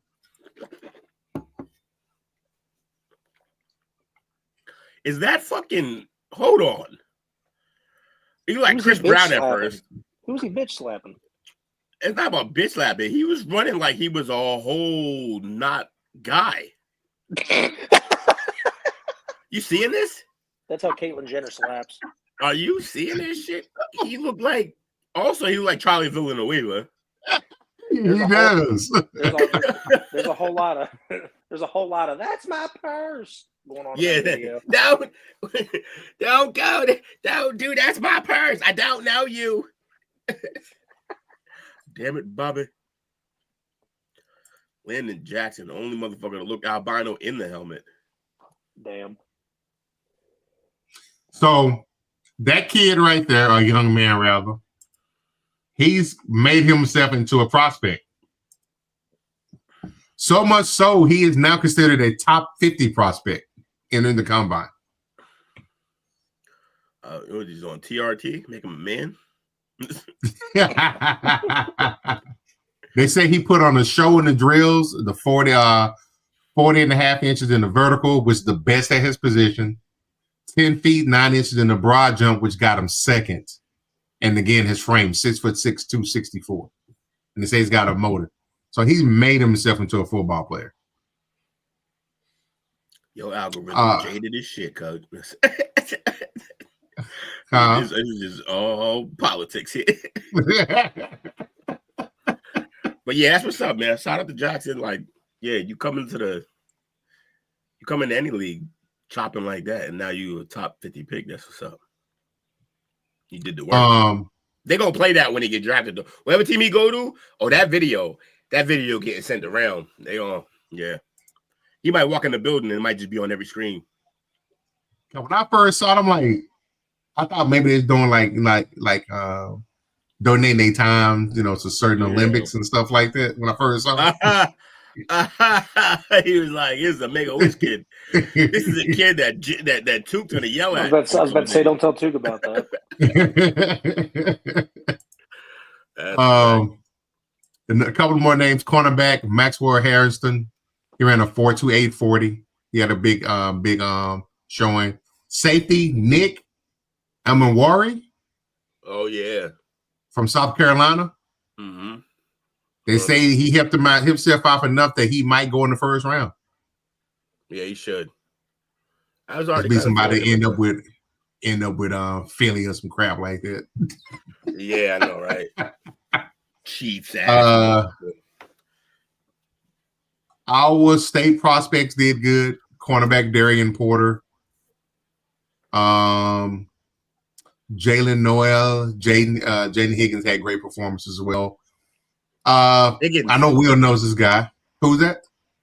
We did a mock. I ran a mock On Higgins. I didn't do the mock, but somebody did a mock for the Patriots, and he was our second round pick, Higgins. Okay, They were like, Jaden Higgins. Patriots get their Higgins, not the one they wanted, but maybe he could be just as good because he's the same size, same kind of player. Wait, where was he from again? Iowa State. Yeah. Okay. Yeah, there's a lot of good coming from him. I remember hearing about it. Yeah. He's 6'4", about 213. 214. Yeah. He ran a 4.47. He ran a 4.4. Yeah. 4.47 isn't great, but 4.4 at that height, that's basically what T ran. So I imagine T's 40 was close to that. It's tough. It's different seeing the Patriots actually draft a wide receiver with some height. Nice. Yeah, no, we don't do that. Never. All little guys. I think the tallest one we drafted and expected something from was Chad Jackson, like 6'1", 6'2". Mm-hmm. What a flop, too. My God. Cornerback Jade Barron. He helped himself out to possibly he could go in the first round as well. The biggest thing they already know about the football IQ and ball skills and versatility and physicality is worried about the size. He is 5'11", 194, but he ran a 4.39 40. Safety though? I think he's physical enough to play safety, the free safety. But he is a corner, you're saying? He is a corner. 5'11", 194 at corner. That's not really small though. No bullshit. That ain't that small. I know we in the league where they're drafting Tyreek Woolens at 6'4", running a 4.2, but there's not a lot of those guys. Like you only get a handful of them motherfuckers. So at 5'11", that's fine. Tyler was 5'11". Locked up. Running backs had some good drafts collectively outside of the obvious in Genty. Omarion Hampton, Trayvon Henderson, Quinshon Judkins all should be day 2 guys, and then day 3 guys, Bashard Smith from SMU, RJ Harvey from Central Florida, DJ Giddens from K-State, and Trevor Etienne from Georgia. All had good performances. Also earlier, Jake, Love is the Notre Dame back. That was what I kept fucking up. Got you. Brady Cook did well at the quarterback position. And real quick, before we get into Will's crazy drafts, Well, I gotta sell it, man. I gotta sell it. Will's wacky draft emporium. Come on down. Come on down. The combine losers. The wavy guy. Yeah. The combine losers, Isaiah Bond from Texas. Horrible. I was so disappointed. He talked all the talk about his 40 time. Went out there, 4-3. Shouldn't have talked all that shit. Abdul Carter, because of the injury that came up. He ain't lose. He'll be fine. Mason Graham from from Michigan, right? Told you, Jake. What I miss? It's just them. I don't know, them Notre Dame and Michigan linemen. You gotta be like, I don't know. Oh, you said Mason Graham? Yeah. He's ass. He did not participate in many drills, but got his measurements done at the combine, and they were not great. He weighed in at 296, down from the estimated 320 from Michigan. Way off, 25 pounds. Measured a 32-inch arms, the 26th percentile for his position. Other interior defensive linemen in the D class measured and better and performed well in athletic drill. So he probably cost himself a top 10 draft pick. He had tackle, right? Yep. Yeah, he got guard arms though. He gonna be moved in. Yep. I got tiny arms. Yeah, that's what they were talking about with who they move out. The Chiefs. The Chiefs moved their interior guy out to the tackle because that's how bad their line was. not Creed, the other one from the year before. Whatever. But yeah, he got moved out, and it was fine right up until he ran into the fucking Eagles. You know, his girlfriend don't tell him to get the stuff off the top shelf. Can't reach it.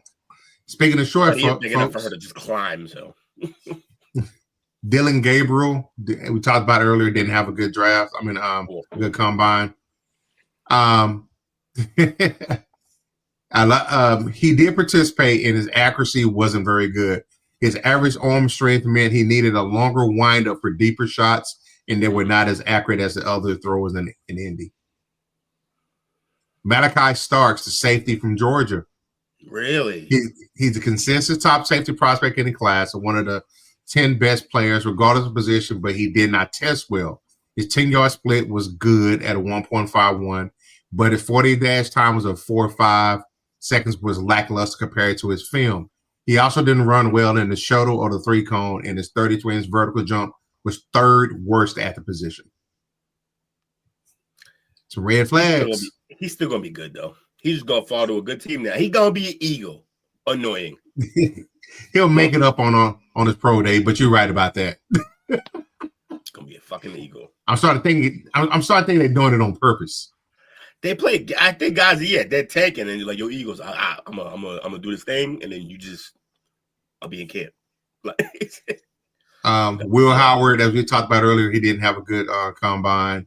And offensive tackle Will Campbell, LSU, right? Yeah. Is that the guy from LSU? Yeah, one of the guys that kind of wanted. He was one of the more athletic players at tackle, but the big concern coming to the combine was his arm length. He measured in at 32 and 5/8 inches, putting him more than an inch below the standard many teams 34-inch like to see at the position. His athletic showing was very promising. Size queens out here, cut that out. His athletic showing was very promising, but the arm strength means teams will want to get their own measurements. Yeah, he's a guard. But nah, if it's only an inch on arm length, that's crazy. Y'all tripping. Tez Johnson. Tez wide receiver. I weigh 100 more pounds, I think, than Tez. That's crazy. I shouldn't. It's a 5'10", 154. Ridiculous. Yeah, he weighs as much as my leg. That's messed up. That made him the lightest skill position prospect since '99. Which was, let me try to guess. I won't get this. There's no way, right? Yeah, I won't get this. Is this Sproles? No. Sproles It's got to be Sproles. No. Sproles had weight to him. Sproles was like 185. He just was tiny. He was like 5'3", 5'4". I'm a fact check that. He was Dale's height. Go ahead and check that out. Damn, he just slid that right in there. Oh, actually, Darren Sproles was actually 190. Okay. Yeah. That's like probably towards the end. True that. And then a guy that I'm thinking of, no, I was about to say Danny Woodhead because Danny Woodhead was small, but that motherfucker was 204. Yeah. Running backs usually have the weight behind them. It's going to be a receiver, whoever it is. Did it tell you who it was? It didn't say who it was. Jake can check that. Check it out, Jake. Find it, Jake. While he's looking that up, and we got one more person who didn't do well, and I'm surprised at this one. Edge Jack Sawyer. He didn't participate in many drills, but did measure at 6'4", 260. Like Graham, his arm length is concerning, even more so considering he lines up at the edge. He's got a 31 and 3/4 inch arm length, puts him well inside the bottom 10th percentile among all defensive linemen since '99. His performance in drills was more promising, but teams will see that arm length and have concerns. That's the second reference at 99. Was the 99 draft shit? Like, what happened? It seemed like it, didn't it? They're just, the whole article just taking a shit on that 99 draft. Whoever wrote this article, their team did not draft who they wanted that year. They just fucking taking it out. I was about to say that was Brady's draft. It wasn't that bad. Was it? I thought it was 98. Yeah, it could have been. Yeah. Moss was 98. Tank Dell was 165. I'm still looking up to see the latest. He was the more recent one that was closer to that, him and Worthy. And it's shown with Dell. Yes, it is. Dell just plays. So just a quick look at the 99 draft, the first round names. Tim Couch. Oh, his draft sucked. Exactly. I told y'all. Donovan McNabb. Achilles Smith. Adrian James. Ricky Williams. Torrey Holt. Champ Bailey. David Boston. Chris Claiborne. Chris McAllister. Dante Culpepper. Kay McNown. Troy Edwards. Javon Curse. Damian Woody. One of the best guys in that draft, Javon Curse. Ebenezer Ekubon. Oh, God. Ebenezer. I remember him. Ebenezer. Anton Winfield. Al Wilson. Not too bad, but it's some bust in there. Yeah, there's some dirt in that first round early. Like, that's not good. Dre Block came out there draft. Ooh. Kevin Falk. Oh, Falky. Sean King, quarterback from Tulane. Peerless Peerless Price. Ooh, Peerless, the most disappointing free agent pickup. When he went to Atlanta, I was so hyped, and then it didn't pan out. Great in Madden, though, 98 speed. I was lighting motherfuckers on fire. So yeah, that's Joey Porter. Some decent ones in there. Yeah, but grand scheme, that top 10 was like, that was Dan Campbell was in that draft. Danny Campbell, the kneecap biter. Martin Gramatica. Tore his own ACL. He bit his own kneecap. The great who couldn't stay healthy, that win. Oh man. Was it Martin who tore his own ACL, or was it Bill? I think it was Mark. One of them hit a fucking dot of a big kick and then celebrated the Dean Pyaw and fucking tore his ACL when he landed. Pyaw.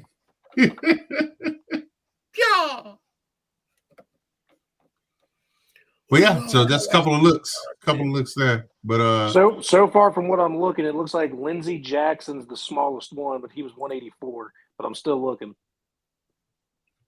Okay. We sent him on a goose chase for a player that may or may not exist. This guy wrote the article. Yeah, no. The problem is that they didn't document the weight, so I'm having to look at the combine players. That's horrid. Yeah, so I'm having to look at the combine players, and I've only seen 3 wide receivers. Let's see, Tywan Mitchell. Let's see how much he weighed.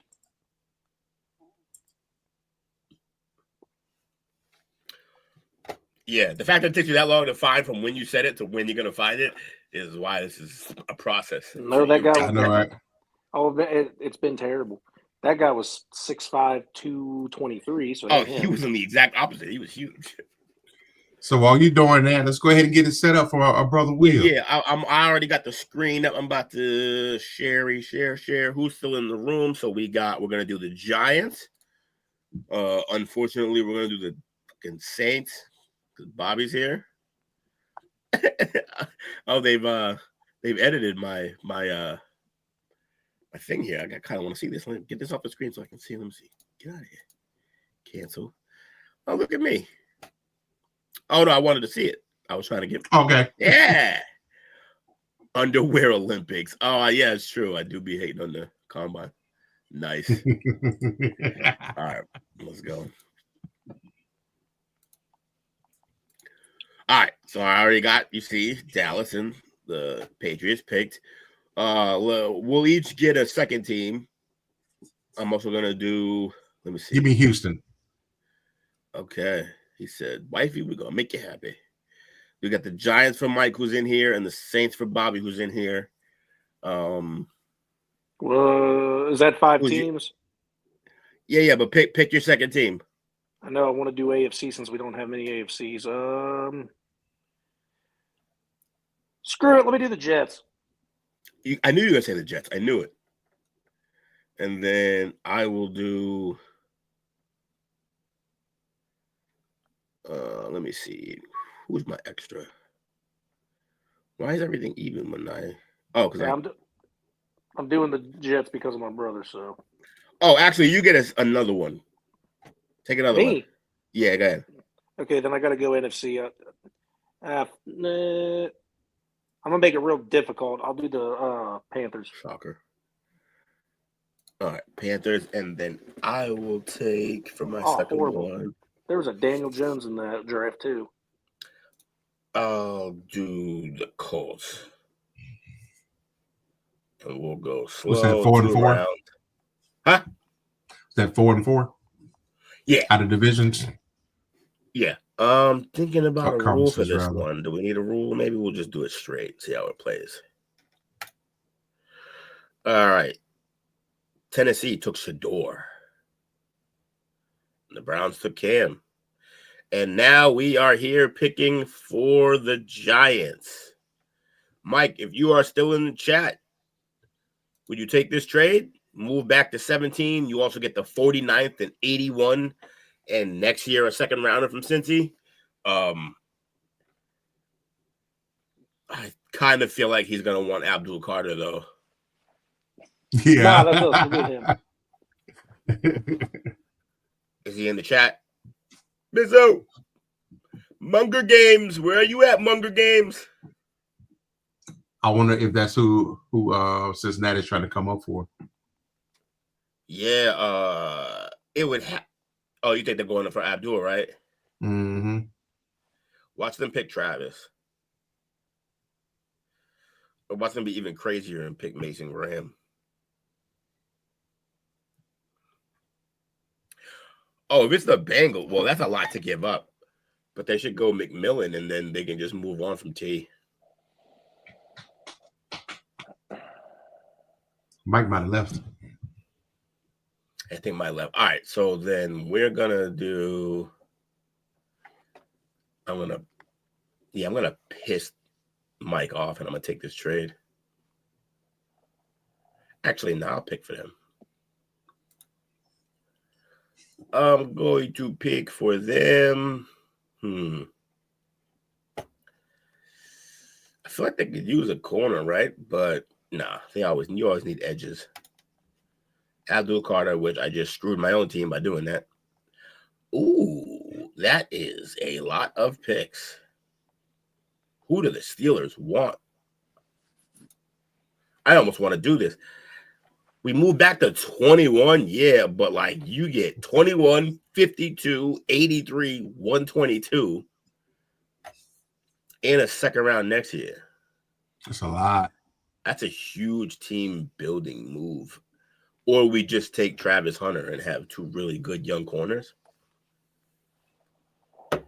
Let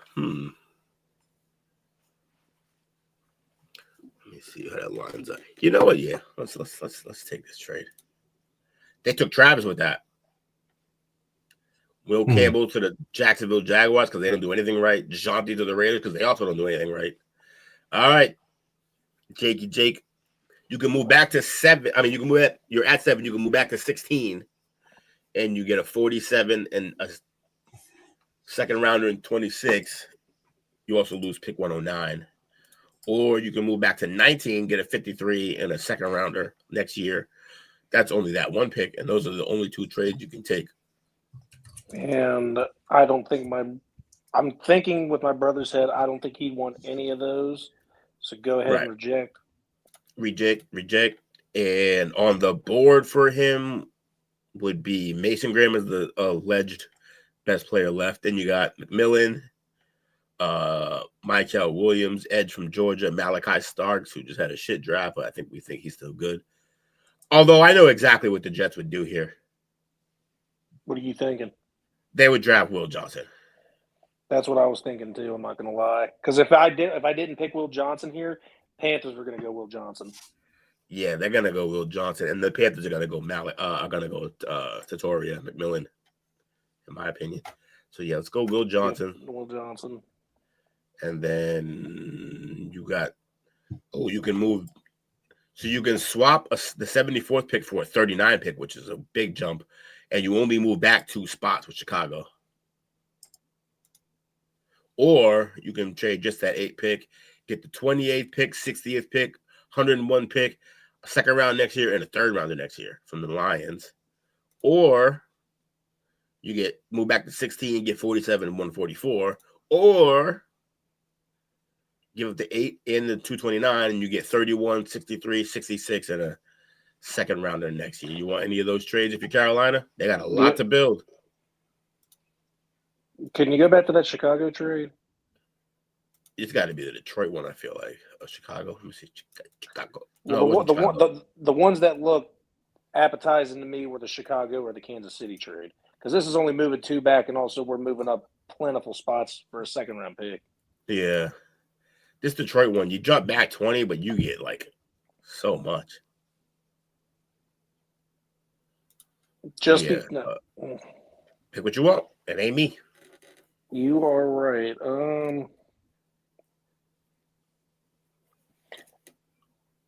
Take the Chicago trade. Didn't hear a word of that. Take the Chicago trade. Okay, accept. They went out and got James Pierce Jr., the edge rusher from Tennessee. New Orleans is here. Is Bobby in the chat? They would never do this trade. I'm going to reject right now because that has to do with the Falcons. Yep. No, that's going to happen. Nope. That was it. Yeah. So the Saints picking. Mason Graham on the board. McMillan on the board. Starks on the board. Michael Williams on the board. Calvin Banks still around. Luther Burden. Burden be burning. Bobby still with us? Yeah, I can't find nothing. I give up. Yeah, he tried though. I did. I was going. I almost missed my pick with the Panthers because of it. All right, I'm gonna pick for the Saints because Bobby is apparently AFK. You know what? I'm gonna be petty about this because he's always we need a receiver, even though they have 2. So I'm gonna pick McMillan. You're okay. Now you're on the board for the Carolina Panthers. Oh, dude, I know you're gonna think I'm dumb for this, but they're offering the same trade. I feel like the Detroit pick's smart now too. Because you get 4 picks out of this, but now you're jumping back to 28 again. Yeah. At some point they have to draft some people though, huh? Yeah, just decline everything. Yeah. I kind of feel like this team really needs the people. If they trade out of that pick in the first place, the fucking fan base is gonna melt. So they need a safety. Ooh, there's a Malachi Stark sitting there, and they need a safety. Seems like a good move for them. Yeah, that's fine. Stocks. Niners take Tyler Booker. Okay. Coach. Got a few picks on the board. You got one that you move back to 15, but you move from 76 to 46. So you move back 3, you move up 30. Then you got one where you move back to 23, you get a 54 and a 200. And then you got one. Yeah, this one's kind of shit. What was the first one again? 15 and 46 for 12 and 76.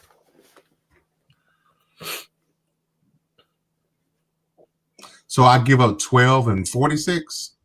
No, you give up 12 and 76, and you get back 15 and 46. Big jump for that second pick. You go from 76 to 46. That's huge. And you don't move back that far. And you only move back 3. Who's left on the who's left out there? We got Mason Graham as the best guy there, but he's been the best guy on the board for like 6 picks, and they keep skipping him. Michael Williams, Tyler Warren, the Penn State tight end, Calvin Banks, your guy, Luther Burden, who that would make Took really happy. And we know you ain't worried about no Mason Graham either because you don't like Michigan D-line. Yeah, no, we talked about that. He's been up there just cooling for a reason. He's a Michigan defensive lineman who's a white man. He's gonna fall. Who Who took Tat McMillan? Carolina? Who did No, I the make Saints them did. The take? Saints did.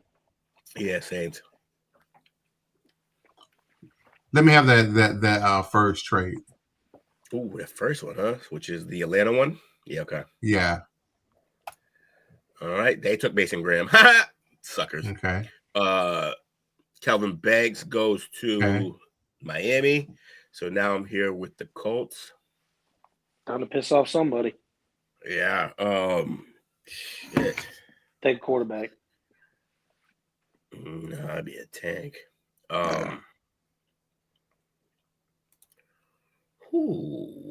This one is pointless. Doesn't help me at all this year. This one does help me. G-Bay? Yeah, I'm going to take this trade. I want to see what Green Bay does. Michael Williams, which is now we're back to the Cowboys. You can jump back to the 26th pick, get a 90, and then a second and a 7th next year. You could jump back to 19 and just add an 84. You can jump back to 20 and add a 51. Those are your options for trades. That's with Denver. Who's left? What wide receivers left on the board? Luther Burden, he's right there. Okay. Luther Burden. And your boy Golden. Mr. I don't want to play the rest of this championship game because them motherfuckers is hitting hard. Golden. I know, right? And Denver's offering what again? 20 and a 51. I honestly believe if you move back to that 20, you get a 51, and I think Golden will still be there when you pick. Yeah, that's what I'm thinking too. Burden will be gone, though. Let's rock with the Denver trade. All right, so going to 20. And they took Tyler Warren, the tight end. Ooh, Nick Scorton, Siobhan Revel, cornerback. Nick Imawari. Oh, my God, it's a perfect team for him. My God, I love when guys go where they should. Nick Imawari to the Seattle Sea Chickens. Little perfect, like literally perfect. I'm going to draft somebody this time. Yeah, we're going to draft. Now, who's available now? You got Luther Burden, top of the board. Like we predicted that he might. I thought Burden would be gone. Burden, yeah, let's grab him. Oh, now you know, Coach. You know, if both of these guys is on the board, you're taking Golden. You know it. You and I know it. How big is Golden? Let's find out for you. Let me see. 5'11", 191. Oh, decent size. For all intents and purposes, he's basically a 6-foot receiver. Yeah, that pick's golden. And Luther is what size?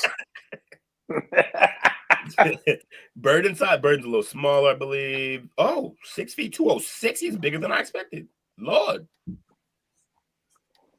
Oh, that can't be it. Did they really just get that's his combine numbers? If he graded out like that at the combine, it was expected for him to be like 5'11", like 92 or something like that. But he was bigger than what they expected. A lot bigger, like a whole inch taller for a receiver. That means something. 6 feet and then 206. He's basically Deebo. Little less weight. But like, give me Luther. Yeah, Luther's the guy. What's this full report? What's this about? Oh, took us somewhere else. What does it say? I just want to see what it says. It says, oh, here it has him at 5. That's weird. Here it has him at 5'11", 205. Whatever. He's still bigger than Golden. So Golden did nut up in the championship game. A little like, look, I don't want to ever tell a guy he's not hurt, but he seemed like he was just kicking it old school on the sideline. Is all I'm saying. Jalen Walker. Ooh, Jalen Walker went to the Bucs. Perfect spot for him too. All right, yeah, Luther Burden it is. And the Cowboys fans are pissed. No, we're gonna pick here. Oh, we're definitely picking here because of course I would end up with the guy that I was shitting on. Reject, and we need a receiver, and Golden sitting there, and I'm pissed. See, We would have got Luther Burden, but you decided to not be Jared. And so No, Will, wait. Get offensive line help. Josh Simmons. man. I know you hate listening to me and you think I'm stupid, but we got to go offensive line here. No, I just and that will be actually who the Cowboys take. Damn it. Golden or Williams. Simmons, I mean. Simmons. Yeah. I don't know about Simmons, man. I kind of want to draft Colton Loveland.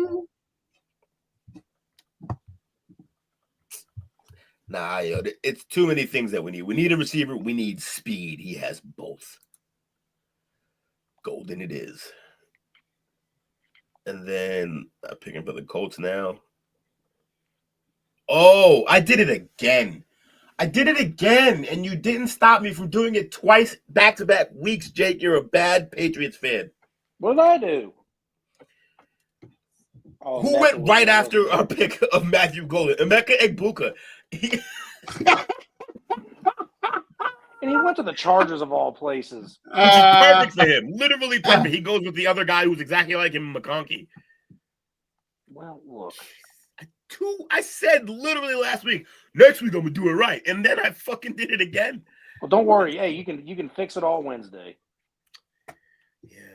It's disappointing. Now I see how I see how I blame Coach. GMs just suck sometimes. He just fucking up. You blame me? What I do? What did I do? I do still blame you. You took Burden. Everything would have been fine if I just had Burden. I wish the Jets had one more pick in this first round. Did you only do one round again? He did two. Did two. Indy. Let me see. Jesus, that's a whole smorgasbord. But you're way out of the first then. Nope. And nope. Okay, we're rejecting all these. Same stretch. The Colts are gonna draft. Oh, we've been talking about how much they need a tight end all this time, right? So, and that's their number one need, tight end. So here we go. Colts and Loveland. The Vikings take. Oh, Josh Simmons went to the Browns. Damn it. Well, he stayed in Ohio. You should be happy for him. Yeah, but the wrong city. Houston. Oh, you're picking for Houston. 25th pick. You could trade it for the 33 and 97. You could trade the 25th pick and 167 for a 26 and 90. Oh, you got to do that. That's the one. You move back one spot, but then you jump from 167 to 90? Yeah. And the rest of these suck. All right, yeah. You should probably do this, coach. But you can do your thing. We'll see what they got coming to him. So they trade the 25th and they get the 26th. They also trade the 167 and they get a 90. Oh, yeah, that's a no-brainer. Yeah, that trade makes itself. They got Mimbu.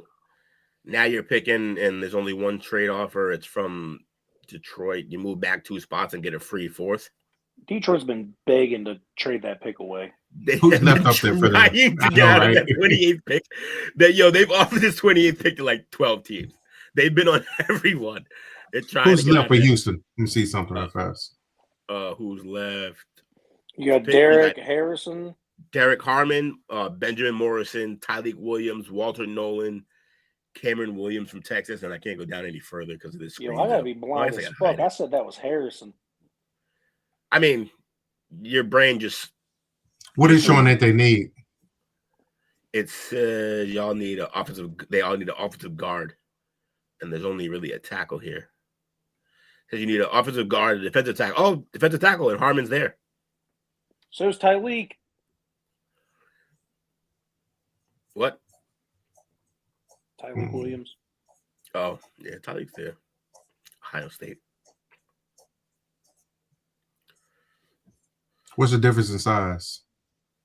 Between Derek Harmon and who? And Tyleek? Mm-hmm. Harmon, 6'4", 213. And Tyleek, sir, is 6'2", 234. He's a fucking house. Let's go there, right? Tyler, yeah, he's a run stopper. Okay, the Ravens select next. They got Cameron Williams out of Texas. Benjamin Morrison, they had to pick with that pick from the Lions, trying to get out of there.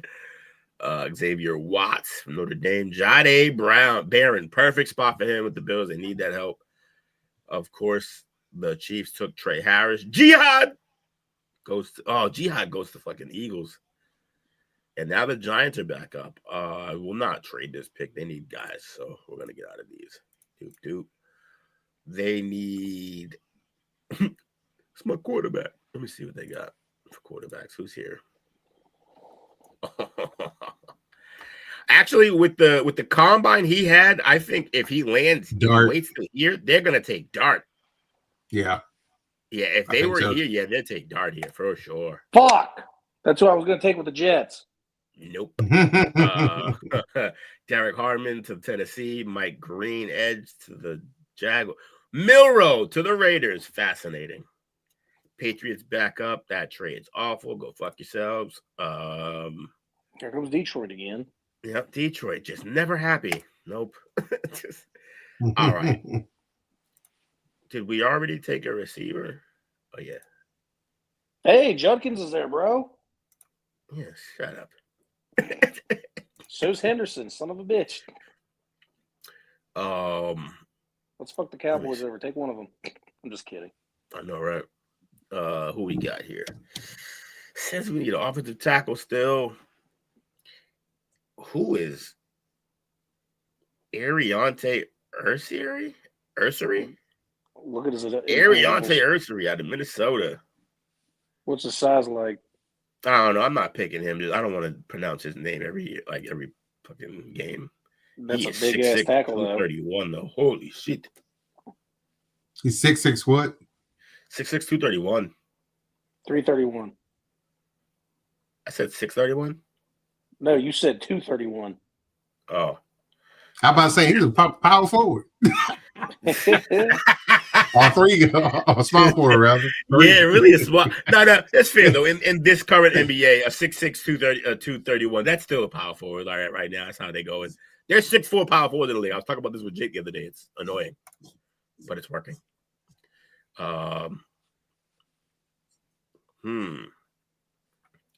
Plot twist.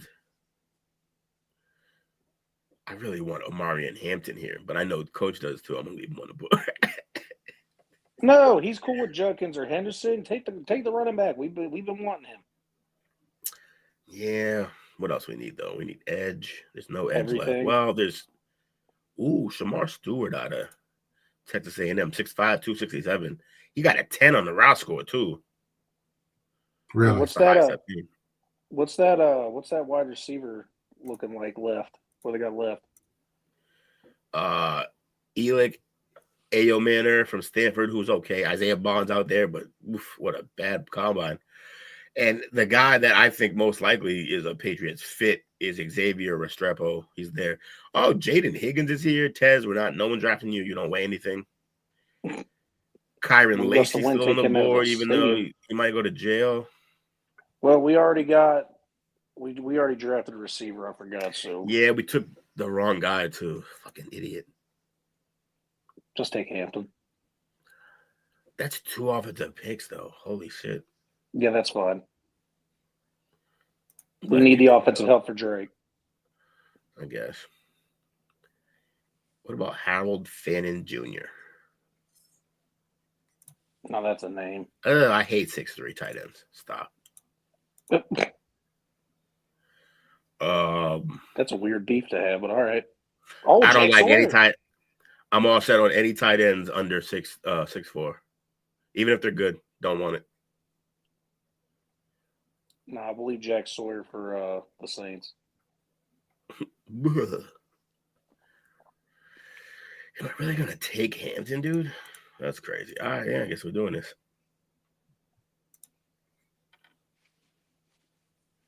And here's that pick I picked up. Nice. And this is also going to be a reject. I'm not even going to entertain these trades. And this is where I think that offensive lineman you didn't like, this is who the Panthers are going to take. Okay, yeah, it makes sense. Need Bryce to have a little bit of protection. Ooh, no, they're not going to take this. They need to pick. Or the Saints go out and get Jack Sawyer. yeah, just to make Dale happy. He did it. That's funny. Plus, they needed to go defense. They went offense the first time. Jets, not trading this. You need to pick. Yes. What quarterbacks are left just to entertain me, even though the quarterback that I wanted is gone? Quinn, Will Howard, Dylan Gabriel, Riley Leonard, Kyle McCord, Curtis Rourke. Yeah, nothing anyway. So what are the Jets All needs? bad. The Jets need a quarterback first and foremost. I'm pretty sure they would just take Ewers in this spot, but Can you see the offensive lineman left again? Because this is where that's the other bit of help they need. They got Saba'iene.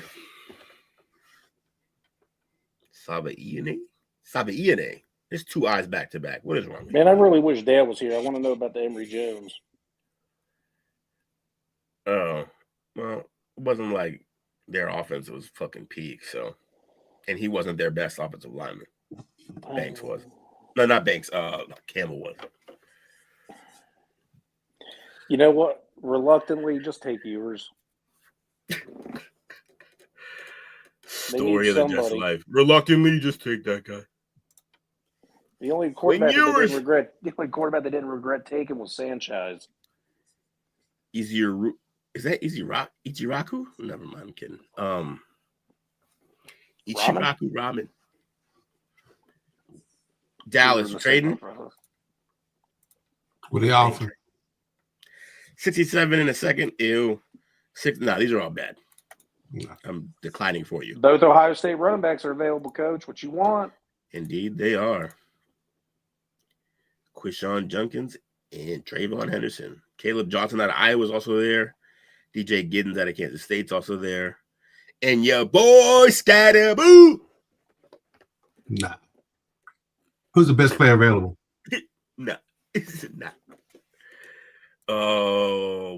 Walter Nolan, defensive tackle out of Ole Miss. Kenneth Grant, defensive tackle out of Michigan. We know about them. Harold Fannin Jr., tight end out of Bowling Green. Shamar Stewart, edge out of Texas A&M. Jonah, I am definitely Hawaiian from Arizona. Wyatt Millam, offensive guard out of West Virginia. And Gray Zabal, Zabel.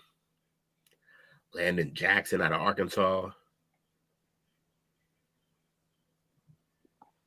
Landon Jackson, that's our linebacker, isn't it? Landon, where do you go? Edge. No, that's the guy we talked about earlier. yeah, edge.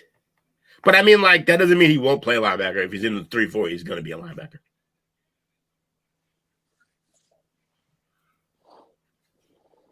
See, we got what do we get first? We got a wide receiver already. You got Luther Burden. That's all you got so far. And one of my running back choices again? Caleb Johnson, Quinshon Judkins, Trayvon Henderson. I swear, I've seen these Judkins and Henderson. I've seen them swap positions on who was better every single time we've done a mock. So every week they're changing it back and forth. I'm gonna take the best. You want a Scatterboo? No, hell no, not that high. I'm gonna take who's the best player available again? Walter Nolan, DT, Ole Miss. What's the size? Size queen. 6'3", 296. I don't like. Nah. He's not small, but I don't like. Nah. If you're gonna be like that, if you're gonna be that nose tackle, which is if you're gonna be 6'3", you gotta be like 305. Yeah, 10. like if you're gonna be under 6'4", you gotta be fucking like refrigerator. 315. Yeah. You gotta be wide body. Who's the player after him? Kenneth Grant, Michigan, 6'3", 331. He's the right size, but he's also from Michigan. Coach, I think Judkins is the pick. And who's after that? You might be right. After that is Harold Fanning Jr., the tight end. No. I guess you could look at Shamar Stewart, who is 6'5", 267, but he's an edge. From Ole Miss? Texas A&M. Ole Miss was Walter Nolan, the DT.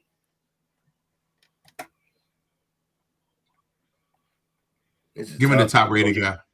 Give me the top rated guy. You want Nolan? Okay. All right. Just get the best. And then we pick for the Colts. Fuck you. All right. Colts need a tight end, but I think we grabbed them one in the first round. We didn't. Oh, no, wait. We did. Okay. All right. So who else did they need?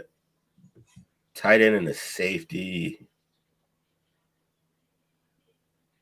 OC. Was it center? Weird. And a QB. Rough. Where's the nearest safety? Andrew Makuba. How was he at Texas, bro?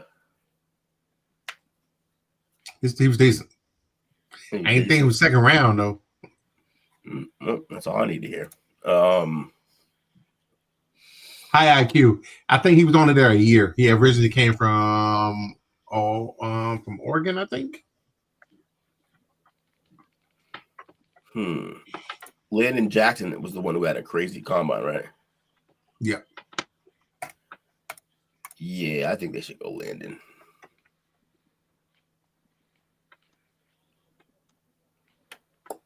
All right, I'm going to go there. Where'd he go? Am I blind? Oh, yeah, I am. There he is. Cowboys, back on the board. Trade sucks. Fuck this. Oh, wait, but you move back 14, but then you trade a 5th and 2026 for a second. Damn, that would be nice. But for today's purposes, okay, yeah, I'm gonna take Henderson. Oh, okay. I reloaded. So you like Henderson better than Judkins? See the sizes: 5'11", 221. Rod scored 9.89. Travion 5'10", 202. You might want to go Judkins, coach. Henderson is a little faster. Slightly. And he don't fumble. And he don't fumble. That's true. But he don't fumble in college. Yeah, but 4 years, 0 they fumbles. hit harder in the league, and he is on the smaller end. 5'10", 202 is not a big back. What'd you say That's about both big backs? shorter. That's both shorter and weighs less than Reggie Bush, and not as fast as Reggie Bush. Not even close. You like Henderson though? I like Henderson. Okay. Jur. It's a Jur move. Damn. He's back to being Jur. Harold Fanning went to the Cardinals. Wyatt Millum, offensive guard, to the Miami. Mason Taylor, tight end, LSU. I like Taylor. Oh, man, I like the picks. I always like how Seattle drafts. Maybe I'm just biased. I just like what they do. You are a Sea Chickens fan. Y'all ain't finna trade with the Eagles, correct? Nah. Correct. Fuck the Eagles. You can move back 4 spots and get a free 6th rounder next year. Nah. All right. You can get both of these motherfuckers. Get Judkins too. We're going to have a party. Ohio State backfield. That would be fun. Yeah. They'd be Get happy the band about back together. it. Yeah. Before they even broke up. Like, who's left? He's thinking about it, I think. overall, Kenneth Grant, another Michigan debate. Why do they have all these people? That's why not one of them is good, because they had a bunch of pretty good guys, but none of them are great. Shamar Stewart, edge from Texas A&M. Sort the linebackers for me. Defense linebacker. Barrett Carter out of Clemson. I feel like Clemson always has like a solid running back, linebacker. Carson Schlesinger out of UCLA. Chris Paul right there. That's what I Jr. want. out of Ole Miss? Huh? Schlesinger. Okay. Also, Chris Paul Jr. Check- There's no way that's his. Is that Check out Chris his Paul's stats. kid? That can't be Chris Paul's kid. He's too big. Although he's only 6 feet. It's exactly what Chris Paul is. Is this Chris Paul's kid? No way, right? Can't be. Damn We it. would have heard. It would have been like a top story. Schlesinger. All right, you take a Schlesinger? What's his stats again? Oh, I thought you. Damn. It's all right. All right. That's a mistake if you're making the war room. That's your last day. Shit.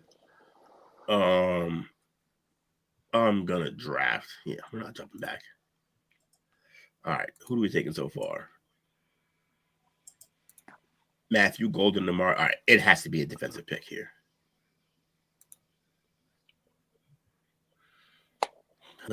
I think I'm gonna go.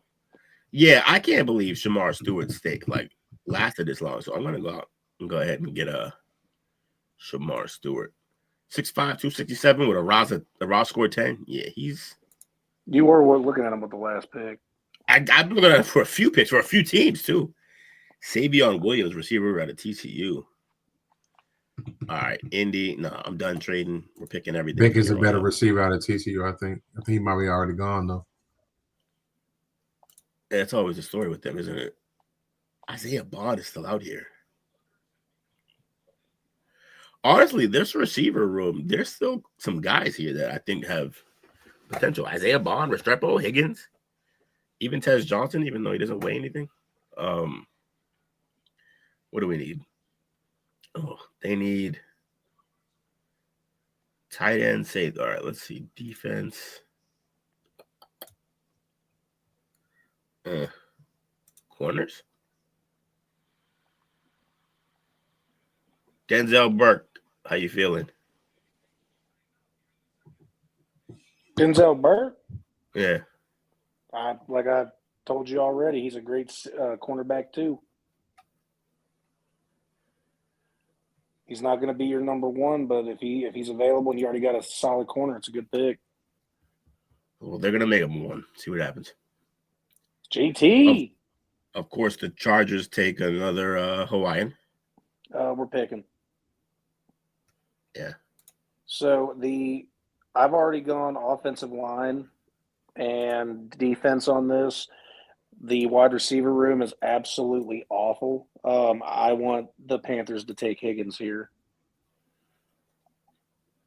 I am unhappy about this, but good pick.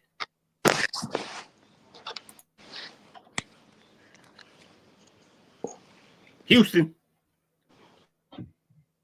You can swap. You can jump back 5 spots and you get a third for a fifth for next year. Or no, that sucks. I mean, that's trash. Trash. What do they need? They need offensive guard, defensive tackle, wide receiver that are there. I feel like they'd go out and get Isaiah Bond here, honestly. Texas guy, fucking. Yeah, can they gonna let Diggs walk? Yeah, Diggs got to go. Yeah, Let's do not that. only is he a pain in the ass, he's hurt. So, yeah, this looks like a good place for Bond to go. No bullshit. Kenneth Grant, Lions take Donovan Jackson. Oh, it was a trade. Deion Walker, Kyle Kennard, Princely. I don't know the rest of his name. It doesn't show. Okay, so the results after 2 rounds are Houston. You got Tyreek Williams and Isaiah Bond. I like that pick. I like both of those picks. Those are pretty good for them. Solid players. My man Jake was wheeling and fucking dealing out here. He had for the Carolina Panthers. He got Malachi Starks. Great pickup for them, I think. Ariante Ursary offensive tackle, and Jaden Higgins. I think if the Carolina Panthers have this draft, people are going to be pissed because he traded back once, but I think he did good by the Panthers. He did better by the Panthers than he probably done for his own teams in the past when we've done this. Panthers had a good draft.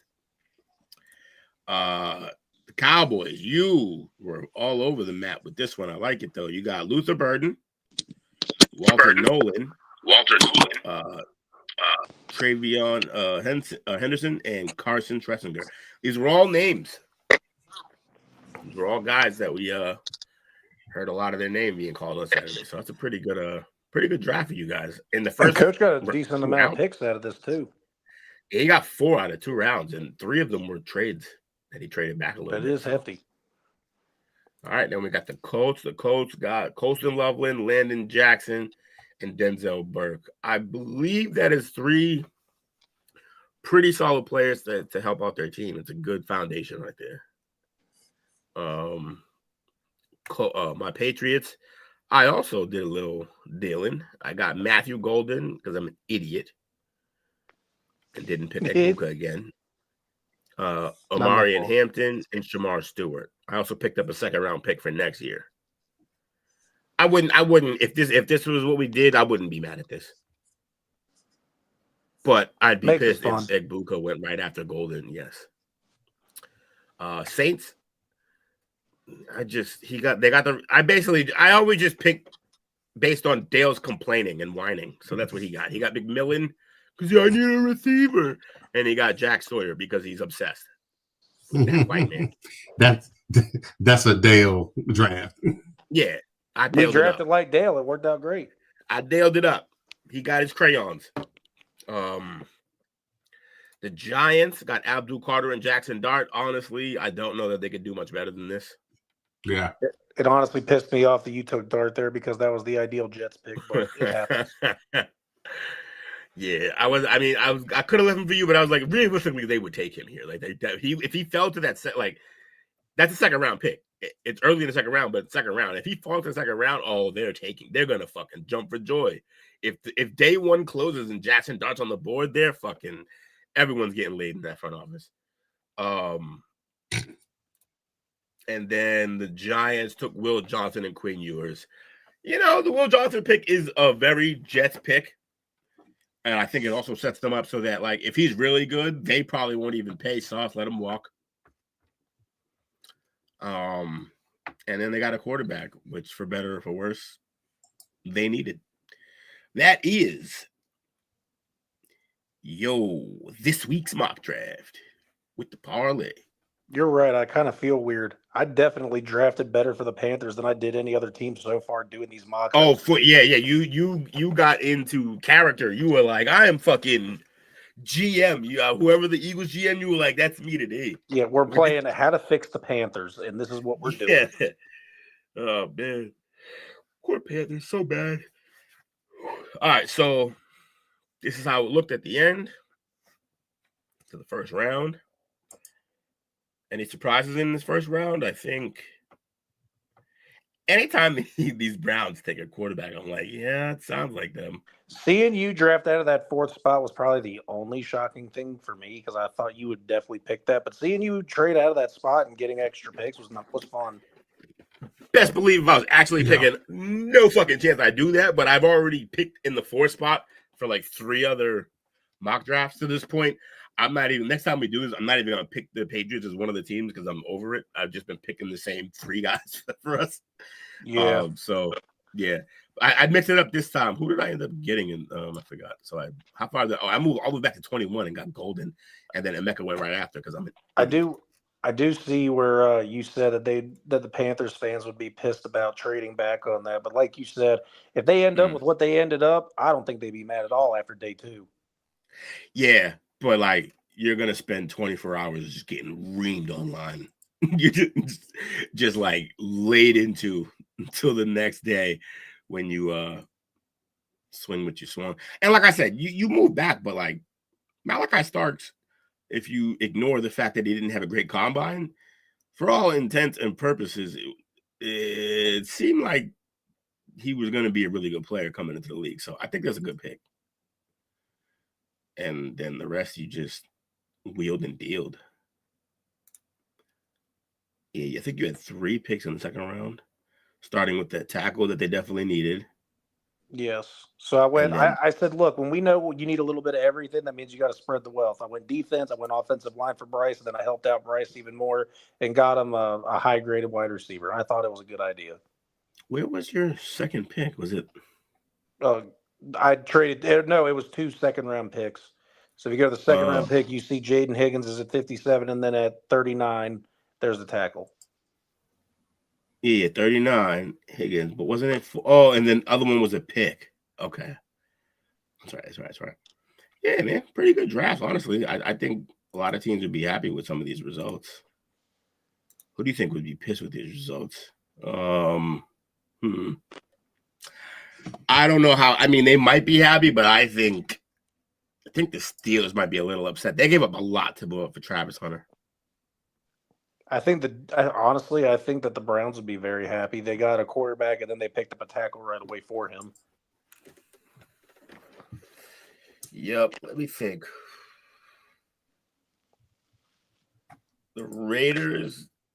That's a freaking reach. At 6 is it's high, man. It's high for a running back, and he's good, but like, I don't think people understand. Like, he's good, but what part of his game says like, oh, that kid's definitely gonna do it in the NFL? Like, I just don't. He doesn't have blazing speed. He's got good balance and solid vision, but like, I mean, that may be all he needs. But and what did the Bengals do in the second round? I'm curious. Oh, did y'all know he was 5'8"? I did not. Who's 5'8"? Janty. That's short. That's teeny. Was he 5'8"? Like what? 215? 211 here, yeah. 211. Let me see the full report because they always change when you go to full report. And the full report has him at the full report has him at 5'9", 215. Y'all gotta get y'all shit together, fellas. You're fucking when we go to full report, it's like, oh, by the way, full report completely different, than what we were just guessing over there. It's a whole bit. We're doing a thing. Well, what the Bengals end up doing in the second round? Just curious. Bengals. Let's see what the Bengals did. Because they went cornerback in the first. Who was the corner? Oh yeah, Shavon River. I want to see what his 6'1", 194. No raw score out of Eastern Carolina. Ooh. That's scary. And then Mason Taylor, the tight end. I like him though. Which makes sense because if they're not signing Gesicki back, getting that tight end for the next 4 years instead of playing roulette every year, smart. Yep. And they still might even sign Gesicki because Mason might not be ready right away. True that. I do like that running back pick for the Patriots, though. Will, good job. Hampton, yeah. What's his? He's 5'11", 221. Yeah, his roster is 9.6. He's the best back in the draft. Quite possibly, yeah. And I think I was definitely a little shocked that Coach decided to go Henderson instead of Junkins, but I like the exact thing. And he was so locked in too because I was like, I don't know about these sizes, bro. Like the size game seems like it should be Judkins. He was locked in. He wanted that speed. Well, the thing is, I give him a bruiser later on. Travion is you got to get Scatterboo now. Travion is you still got Allen Gordon. He's still out there. Travion's a Swiss Army knife, though. He can catch, he can block, he can run the ball right up the gut. So versatility. Well, I guess but that gut shit ain't gonna be prevalent. It's not gonna be a high thing that he does in the league. He's too small. Put him out in space. You can run up the gut at 5'10", 202 in the ACC. Can't do that shit in the league. ACC, that's a Big Ten. Put some respect on our name. Whatever. You're not the SEC. I really don't care. Say that to our championship and the SEC teams that we yawn. You bought that one, and it's not going to be able to be done like that. I don't give a hell if we bought it or not. We beat 2 SEC teams to get there. Sit down. You bought it. Sit down, SEC. You ain't what you used to be. You bought it. Sit down. You don't get that sit down. We still fucking. And then your bought-in team is the one that made it the closest. Who? Texas. Get out. Nah, they built that. Who they bought? No, I'm saying your bought-in team. Y'all brought in Texas this year. It said, we still got SEC presence here. Nah, you brought them in. You needed someone else from a different freaking conference to take you there. Get out. Hey, it's fine, bro. Nothing Hey, gets look. down Hey, SEC. Wait, that's the nobody thing no about more. this whole supremacy thing. You don't get to do it 1 year and be like, it's us now. It's 1 year, guy. No, what do you mean? What do you mean it's us now? It was Michigan last year. Big Ten, what up? Yawn. And I believe Michigan beat one SEC team to get there. So what up? What up is do that for decades and then come talk to us. Don't worry, it's the start. It isn't. It is. It's the beginning of the end because they're We're going back to back. Nah, they're putting a cap, bro. We're going back to back. Once they cap it, you won't have money superiority over other teams, and you won't cap it or not. I don't care. Big Ten over everything. Trash. Garbaggio.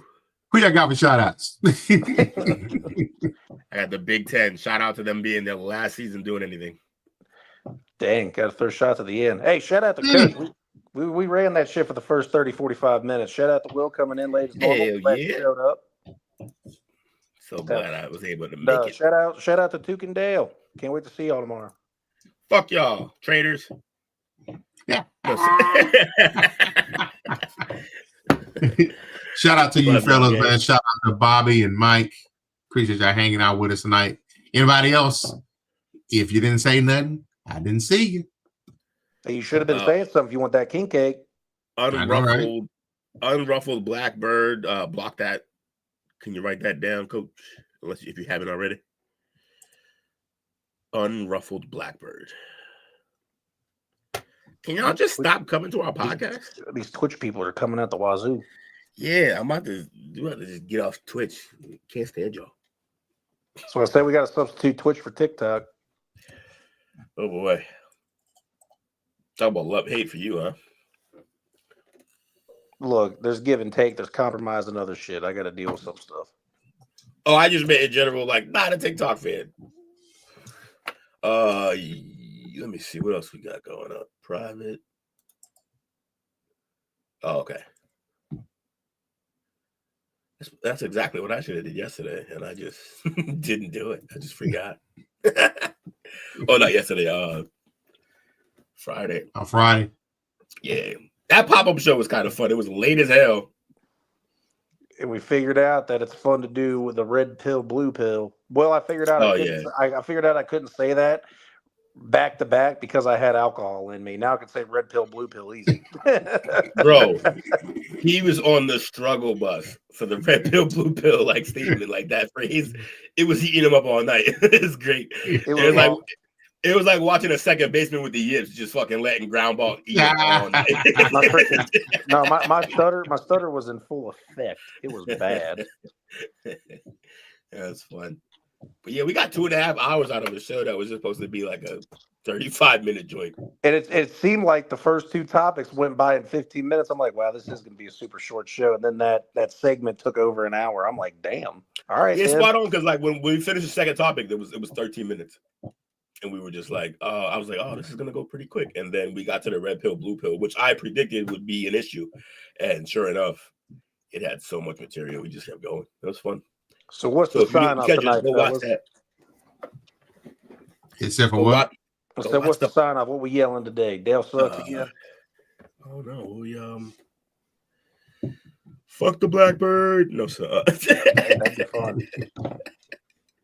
All right, here, I got it just because I want to. It's going to be Suns Suck. Oh, no, football show. Fascinating. Yeah. Let's do this. All right. Absolutely. 3, 2, 1. Suns. Thanks for watching our show. Remember to subscribe for more shows on the network. Smash the like button, share, and comment.